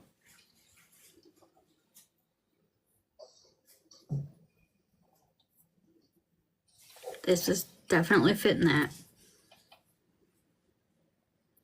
So on July 11th Yeah, of 2019, I agree. when you arrive at this scene, you think this homicide just occurred, did you understand at that time the relevance of cell phone or iCloud data? No, what's something that happened, what sounded like it was a rather quick incident. It just happened 5 minutes ago. I wouldn't think of the necessity for cell phone data, like to show planning or anything like that, or show conversations over the weeks and months. Sometimes we get cases where, oh, this person's had beef with me forever. Obviously, I am going to want to take that phone and go look through that. But in this case, we just had something reported to us that happened just 5 minutes and very limited information, as it was almost an impromptu attack. We had no information at the time that this is something that had weeks, if not months, of planning. On July 11th of 2019, did you start to see inconsistencies between the statements Yes, you that did. were being given, the timeline, and the physical evidence at the scene? Did you start to see some inconsistencies? Yes, For instance, you were provided with a self-defense theory. Did you see inconsistencies between that statement? If y'all are wanting to find out more about this case, I have tabs above my video. There's one that says Valo/Daybell. That can get you the backstory for the case. And what you're seeing at the scene? yes, And that's where we're talking about the location of the bullet wounds to Charles, the bullet strike under his left shoulder, and the bullet being by his left shoulder for one of those shots. correct. But again, you're still not aware of the background of these individuals. Correct. As you began learning more information about the interaction between Charles and Lori Vallow and learned about the individuals, were you then able to obtain information to allow you to write search warrants to even obtain phone records and iCloud accounts? Yes, So that's not just something you can be like, hey, I just want that, so I'm just going to ask iCloud for it and I'll just hand that right over? correct. You have to have probable cause in order to get that.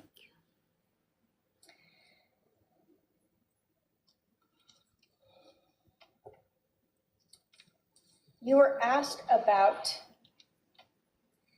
DNA and blood, and I think you had said something about it.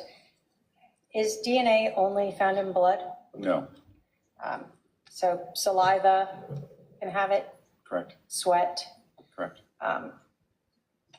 So when you're asked about blood on the bat, that isn't the only form of DNA that would be left on there potentially. Correct.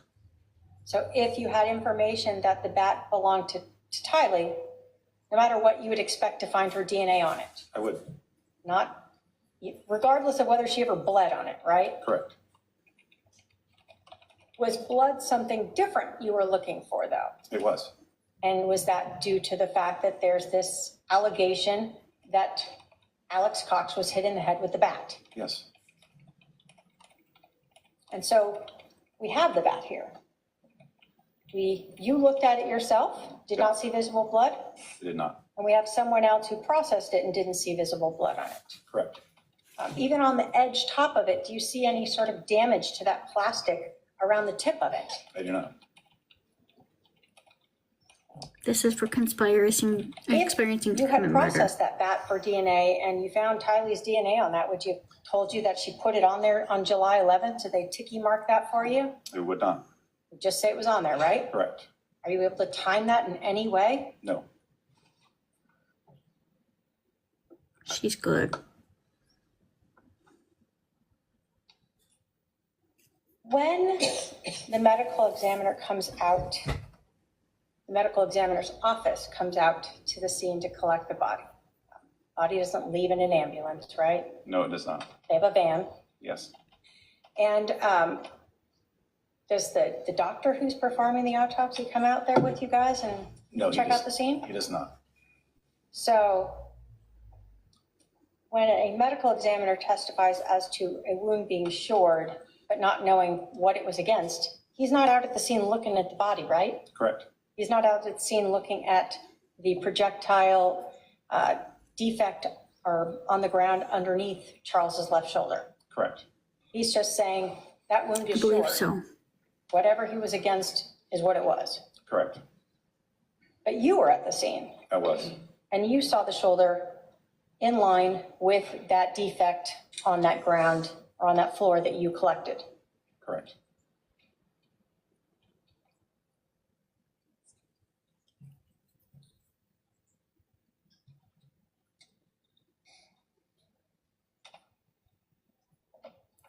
Now, did you ever have any information that Janice Cox or Barry Cox or Summer Shiflett were present at 5531 South Four Peaks on July 11th? We did not. In fact, it appeared that Summer was actually going out of town, so she wasn't going to be around on the 11th. Correct. Now, you had mentioned that you were present when Summer and Janice were interviewed. Was that when the state interviewed them when they were listed as witnesses potentially for the defendant? That is correct. And in fact, do you recall Summer being asked about her offering her house to the defendant to stay at? I do. What we had seen in the text message. Correct. Was there anything about that statement that appeared to be untrue based upon your hearing or participating in that? There's nothing.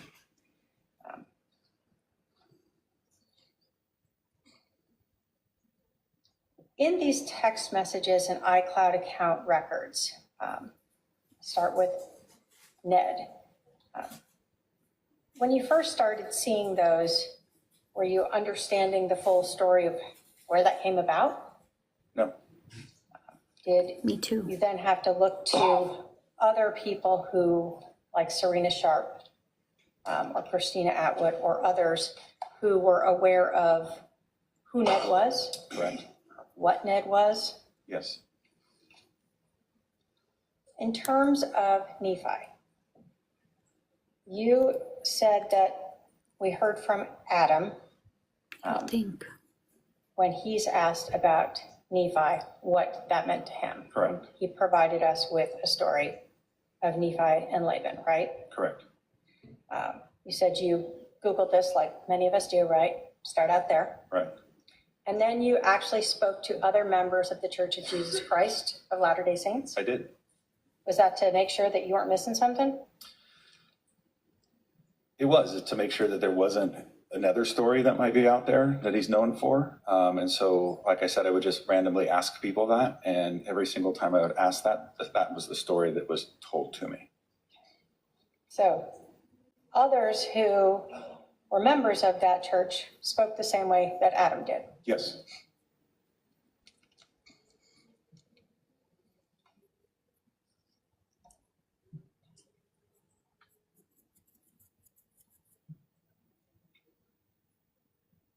You were asked a lot about sort I don't know. of processing of the scene and processing of the items of evidence. Was this case, let me ask you this, was the physical scene itself inconsistent with what was initially told? Yes. And did it require additional research into all of these different iClouds, cell phones, cell tower records to clarify what happened? Yes, as the weeks and months went on, additional information was learned that basically required those accounts to better understand what took place. And was that what then you spent months going through? Right. Wouldn't that be nice?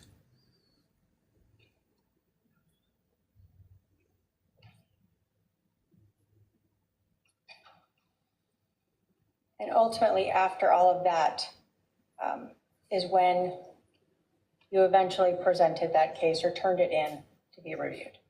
Yes, I did. I have no other questions, Your Honor. All right, are there any questions for this witness from any member of the jury? I see at least one. One question.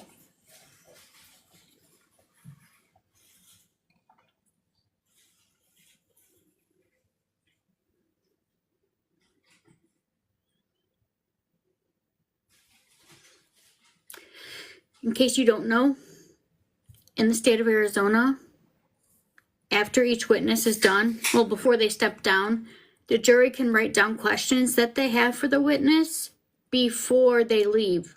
That way they get real-time answers. I know.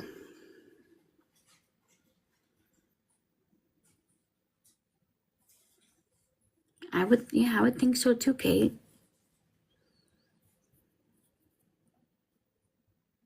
But they're talking about her blood not being on the bat. That to me, when they said that, like I was like, are they gonna go there? We can't hear what they say over the headsets. I'm guessing because he doesn't want an accused murderer, or actually a convicted murderer, in front of him. She does have a shock belt on, but she gets to stay at her table. She gets to stay at her table. They talk over the headset, and they settle it, and then they'll ask him the question. Lori's mentioned her more times than I can count. That was what she's been using the whole time, is Tyler this, Tyler that.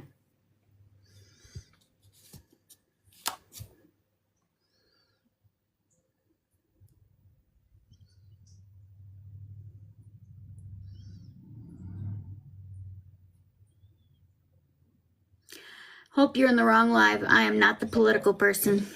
I think we're gonna need that exhibit. Go ahead. We'll see if he knows though. Regarding the pictures on Alex's phone sent to Lori, what was the time on the top left corner of the pictures? Do you recall? I don't know for certain. It was an afternoon. Would it refresh your memory to look at Yes. that photo? Yes. They want to know what time did Alex take a picture of Adam's phone 222. or Charles's phone? All right, so that's been admitted into evidence. Time is 2:13. And the next question is the countertop in that picture, do you recognize that as whether or not that's the same countertop at the the Four Peaks address? That is not the same as the Four Peaks address, no. Okay. Before I go for follow-up to the parties, are there any other juror questions?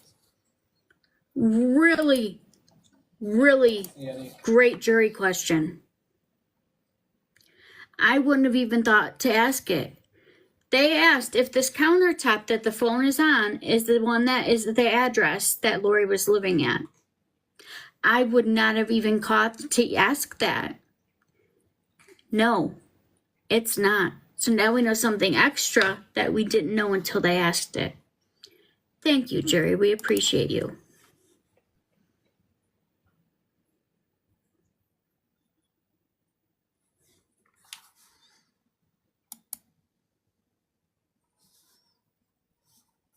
Yep, they're not playing around. Like, they're invested.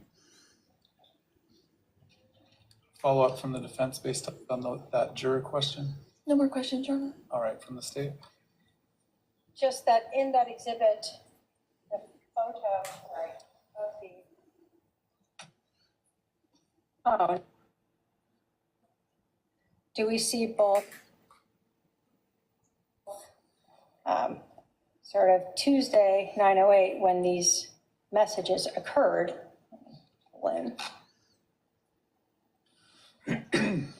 as well as sort of what time the phone is showing? Yeah, and I think the most telling thing is this is a communication between Adam and Charles. Clearly, the only phone that they had would have been Charles' phone, not Adam's. And this conversation matches what you saw extracted from Charles's phone later between he and Adam on the 9th of July. Correct. No other questions from you, Your Honor? All right, you can step down, sir. Very well done. Like, I don't... How is this even just a regular trial and we're not in a movie or something? Your Honor, at this time, the state has no further witnesses. The state will rest. The state rests. Does that question give you insight into what the jury's thinking? Yes. It means that they were thinking about the locations they traveled to as well, and they were wanting to know if that was when they took the picture. They could have also been wanting to know if it was in Charles's hotel room.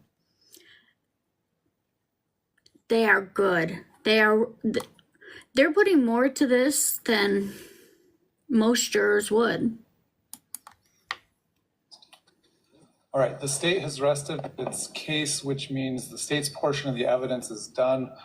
I'm going to excuse the jury for a few minutes before you go home for the evening. Let me just do a consultation with the parties about tomorrow's schedule, and I'll let you know what time to report back. It should just be a couple minutes. So please remember the admonition. We'll let you know what time to report back tomorrow. He was very professional, though. And thank you for your service too, sir. We appreciated that. I cannot believe that this just happened. It's like the past 2 or 3 hours felt like they were an actual movie, not a trial. Please be seated. Thank you. Aaron All right. burped. State's rested, so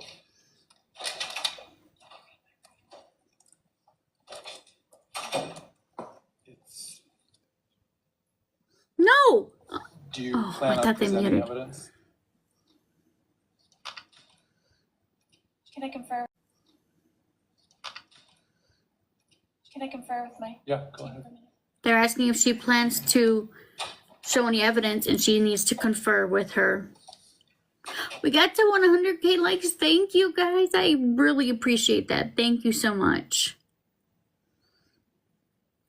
I think that this might be our wildest trial.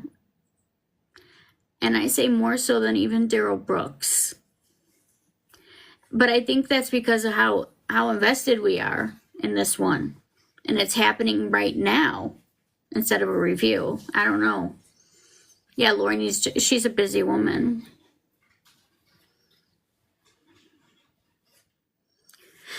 Like I got palpitations. I need to make a heart sticker too for when we get palpitations.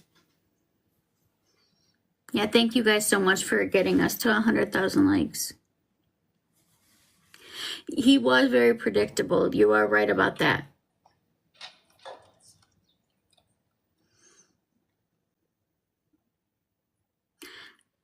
Her next trial, I wonder if anything's going to change.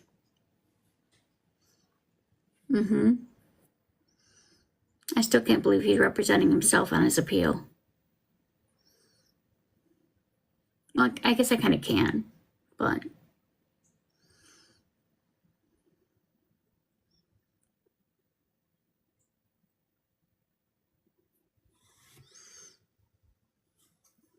Wait, oh, you're here, okay. Rain, that's why I think Lori's been playing this the way she has, because she doesn't have anything to lose. No matter what happens here, she's serving life. June 2nd is when opening statements are scheduled to be for this one, the next one of this.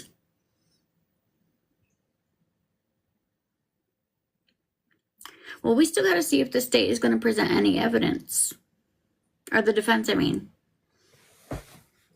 This is not going to come out right. So I'm going to be judged by saying this.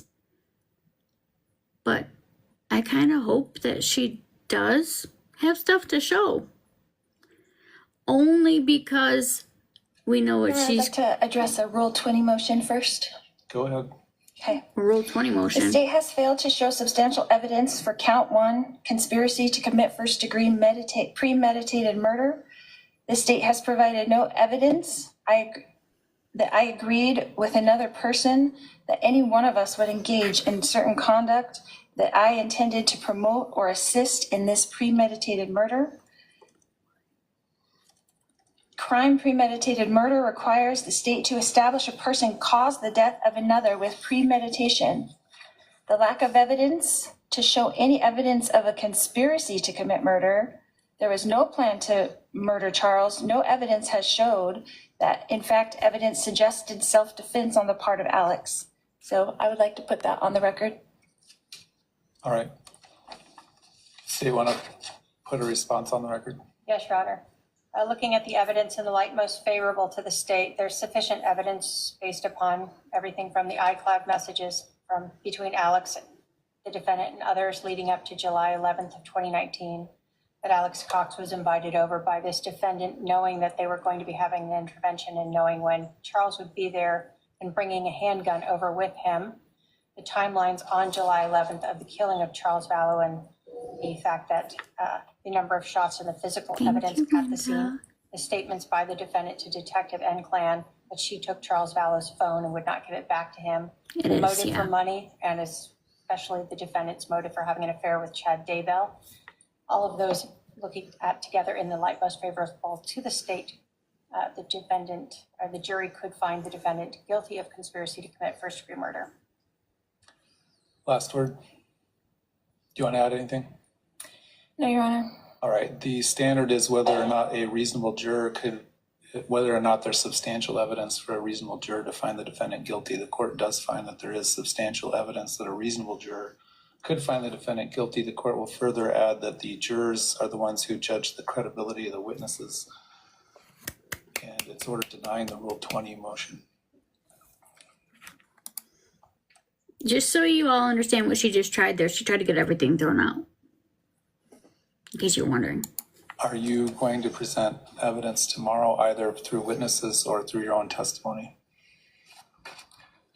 No, Your Honor, the defense will rest. All right, if that's the case, I'm going to... Oh my God. Do you guys understand what just happened?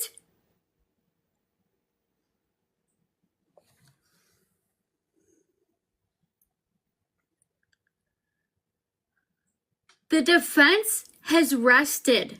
They haven't even presented anything. She's got nothing. She's got nothing. She's done. Holy shit. Oh my God. Tell the nothing. Jury. How long does the state anticipate its closing argument being? I would assume probably over an hour. How is How about happening? the defense? Less than that.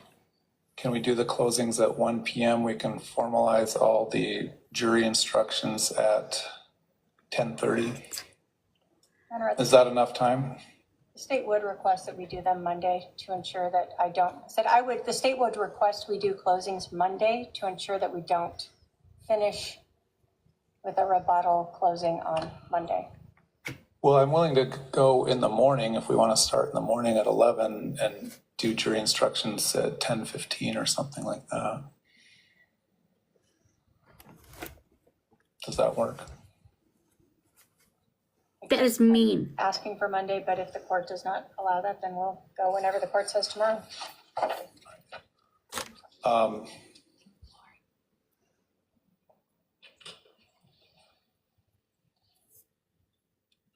Don't put us through this. Do you want to weigh in? Well, just that we haven't had time to go over the jury instructions. I don't get back to the jail until like 5:30 or 6 o'clock, so You agree then that Monday's better? I would agree. All right, we'll tell the jury to report at 10:30 a.m. on Monday. They don't have to come in tomorrow. Judge, could we have the defendant rest in front of the jury before they leave today? Are you prepared to rest today? If you rest, that means you can't change your mind about testifying. Can we do it on Monday? We can do that on Monday, but if you change your mind, I need to know in advance because it's going to change the jury instructions and it's going to change the schedule. Absolutely, I will let you know. All right. Tell the jury they don't need to report on tomorrow, that they need to report Monday at 10:30 a.m. Okay? So let's meet tomorrow, though, to finalize the jury instructions. Why don't we just do that at, what's tomorrow, Thursday? This is Lori's revenge. We'll just do it at 10:30. That'll be enough time for you to read those tonight. If I could have time to meet with my advisory council before that, that would be great. I can put If I on the can be calendar. brought in. I can put it on the calendar for 10, and I think well, 11? I can put it on the calendar for 10 so you can meet with them back here, and then we'll meet at about 10:45. We'll come in the courtroom and finalize the jury instructions. All right? If I did give a copy to your advisory councils as well, or at least one copy there. So if Too soft. the advisory councils and or the state review that tonight and see something additional or correction that needs to be made, go ahead and give me a heads up so I can be prepared to talk about it tomorrow as well. So, Right. all right, we'll see everyone in court at 10:45, but we'll put it on the calendar for 10 a.m. so that the defendant can meet with her advisory councils at 10 a.m. All right, thank you. So they're gonna meet tomorrow to discuss jury instructions. But everything is done until Monday. He's given her time to think about what to do next, and that's what we don't want. I agree, this is unacceptable. I agree, this is unacceptable. I object.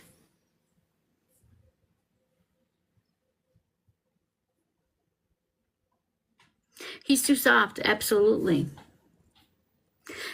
Does anybody here think that this is a good thing?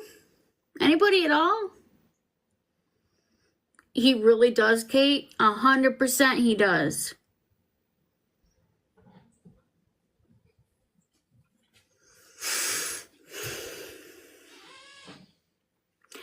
I don't even know what to say.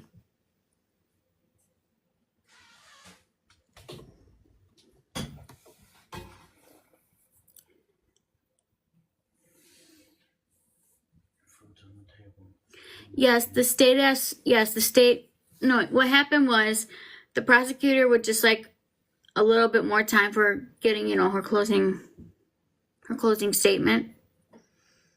And they said, okay. And the state also made the request that she rest her case in front of the jury, like she had did with them out, that she wanted them brought back in so she could say the defense rests, to make it official so she can't change her mind. And he didn't push for it. He denied that. So now we have until Monday.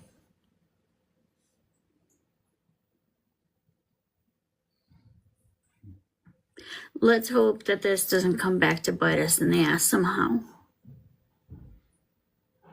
We're so invested. How did this actually just happen and take place? I don't understand how this was actually the trial. Like, that is true, Rain. That is true. But damn.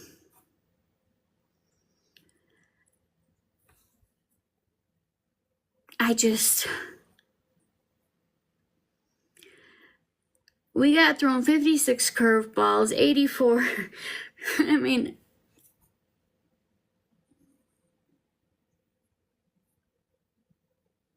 from Wisconsin, Jennifer Dowry.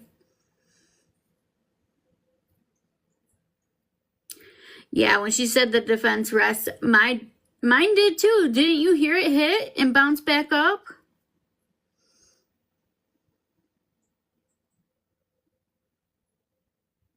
Yes, but the judge said no.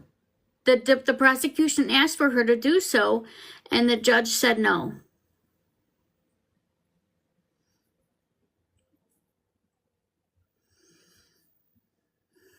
What does it say? I think she really did not think all these text messages were going to come out. And I think little by little, she's seeing the gig is up. They had another 2 detectives down, but I don't think they needed them.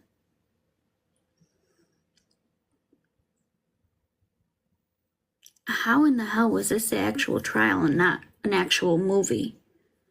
I feel like we're actually in a, like, how did this all just happen this way?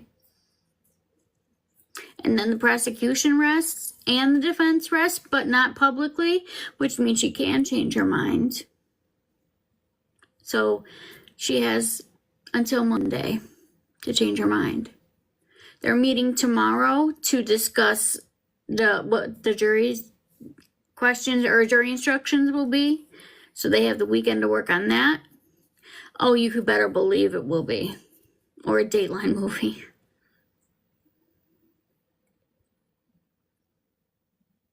I don't know the spelling either. I wouldn't be surprised if that's something she did for her closing. I still can't believe that happened. I feel like we were just smacked across the face 3 times, so I don't know which way we're supposed to be facing. Right?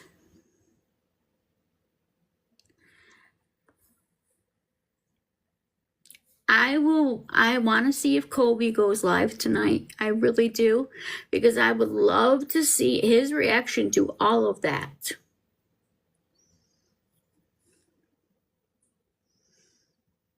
I still don't even know what to say. I'm sitting here and I have like a million thoughts running through my head right now. Colby is Lori's only surviving child, her oldest son. I completely agree, Lucid. 100%. The prosecution asked for as much, but His Honor? No, you can wait till Monday. Oh, she won't. She won't. I was hoping we were going to go to verdict watch tonight. You know, sometimes you got those cases that you feel like you're at a point you're done, you could just wrap it up.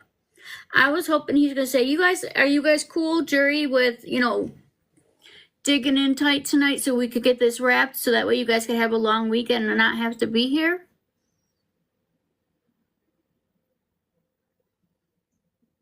Colby J. Ryan. She's talked to him once from jail that I know of. I didn't see Colby in there. They were keeping it really tight though, so I don't know for sure. They're not sequestered, no. And that's another reason that I think that they should have wrapped this weekend instead of waiting until Monday. Because after they saw all of that, how are they going to be able to keep themselves from looking into this case? To looking this up?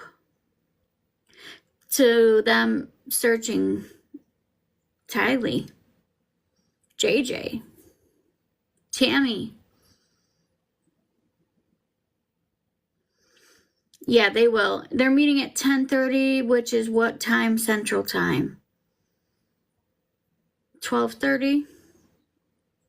What time are the Menendez brothers in court tomorrow?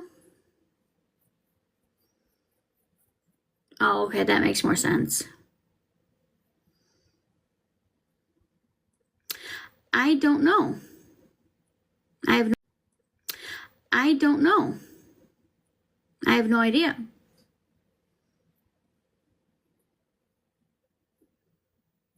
You think it could be a reason for a mistrial? Yeah, her niece is alive. No longer married to the same guy, but yeah. How in the hell was this real? Kate, I'm very close to the line on that one. Because of what they put through, what happened to them. So I am leaning towards it. I think that they should get a chance to be released. Yeah. 12:30 Central, and on Monday closing arguments start at 1 p.m. Pacific, so 11 a.m. Central. So 12:30 Central Time tomorrow.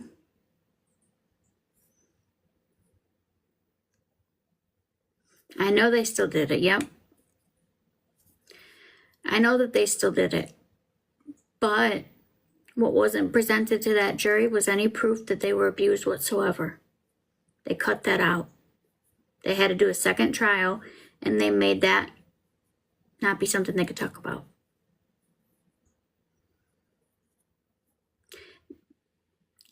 After that trial for the Menendez brothers, they asked the jury, and the jury said if they had known, they would have chosen differently.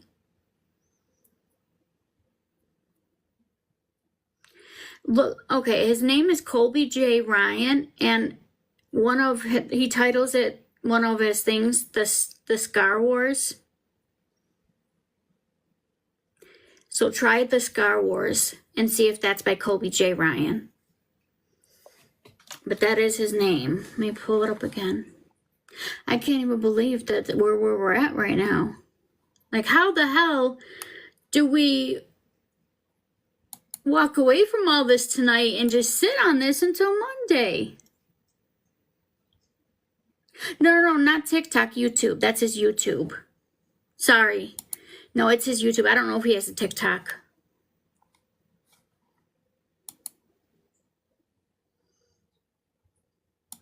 Like, I feel like we need to sit here and watch some of Colby's things tomorrow.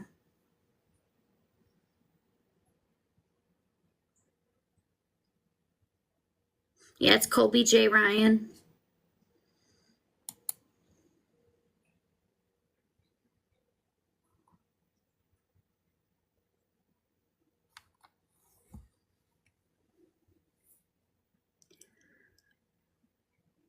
That's his ex name too. Thank you for not telling us that the defense rested Lindsay. I appreciate it. He just goes live whenever. I don't think he has a scheduled time. Oh yeah, they're done with court tonight. I cannot even believe that this just happened. That all just happened. That's real. This wasn't a movie. That happened in a courtroom.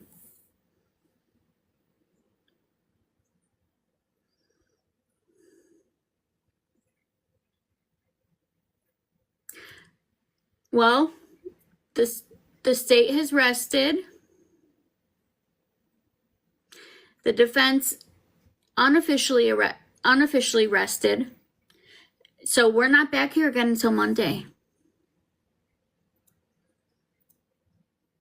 Yeah, Colby J. Ryan.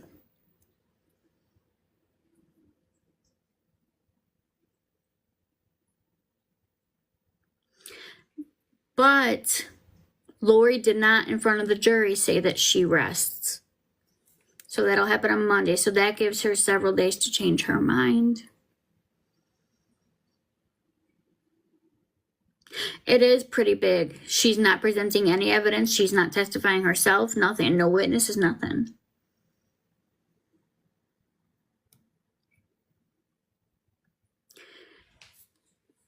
I cannot believe that the last few hours happened. No, Lori, because you know we will too. That's why we'll find a way to... we're not going to... Trust me. We're not going to... We'll figure it out.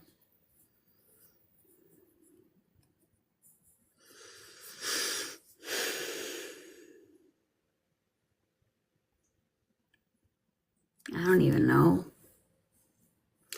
I think she just got to a point to where she's like, there's no coming back for this. Yes, please do. It's the same. Michelle's Criminal Musing. I think the link's in my bio. But you gotta remember, her big thing about being this goddess and saying that she's still, unless she's given up that she's gonna be exonerated, unless she's just gonna face reality, which I have a hard time seeing her doing. I don't know. The opening statements for Brandon is June 2nd, which it may change now. Maybe it will go sooner. Daryl Brooks was just in court a couple weeks ago, and in court, he fired his attorney for his appeal. So he's now representing himself again on his appeal for multiple life sentences. Like I said, I never said any of them were smart. I will say this. If any of us ever is arrested for anything, do not represent yourself. Don't do it. In May. He is, Sharon. He is. I don't know why he thinks he's going to do better than the lawyer. I believe they're waiting. I think they put in for a delay for Koberger. I'm not 100% sure, but I believe they did. Let me check. And I know Rex and them were still in court today for the DNA, for the Fry hearing. I don't think a decision's been made about that.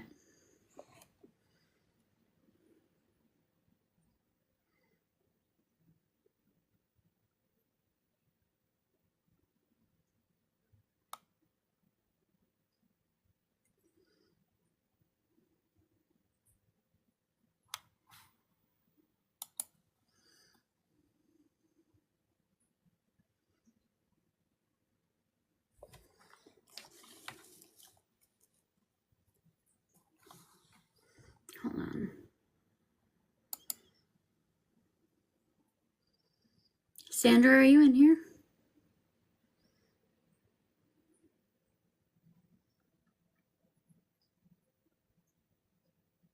Shara, I don't even know how to do that. We've been live all day, and this was just the end of the prosecution's case for Lori Daybell. After the live, I put all the videos on YouTube. So when I end this live in just a couple minutes, I'll take this live and put it on YouTube. It's Michelle's Criminal Musings.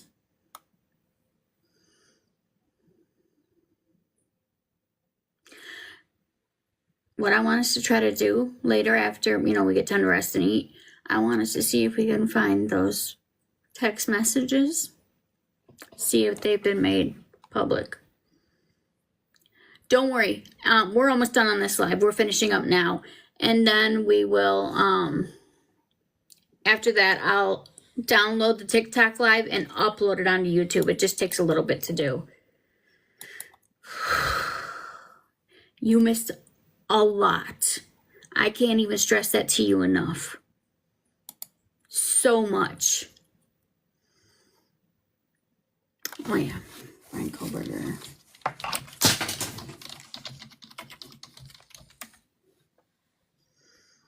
Yeah, August for Brian Koberger. And we might have a change for Stephen Stearns as well for the Madeline Soto case. Okay. Well, my food has been sitting out there for a while, so I'm going to let y'all go. I got to try to get rid of some of this extra energy because it was giving me palpitations. Like, my energy's way the hell up. And yeah, YouTube is in the bio. It's the same as the name here, Michelle's Criminal Musings. Someone else, yep, remind me to do the epic fail and the Widow Spider stickers. Got it. Epic fail with epic fail. Someone send me a message and remind me. Okay. Well, I'm going to get off here. The sooner we get off is the sooner I can download it and then put it back on YouTube. So, and my food's been sitting out there and it's cold. So, yeah. I'll see you guys tomorrow. We'll figure out what time we got to be here. Well, either which way, we will be here at 12:30 Central Time. But thank you, Sandra. But if the Menendez brothers are early, maybe we'll come sooner. I'll let you guys know. I'll post it in the Facebook group. And if you're not in the Facebook group, that is Criminal Musings on Facebook. Have a good night, guys. Thank you so much. And thank you so much for getting over 100,000 likes. That means a lot to me. All right. Bye, guys.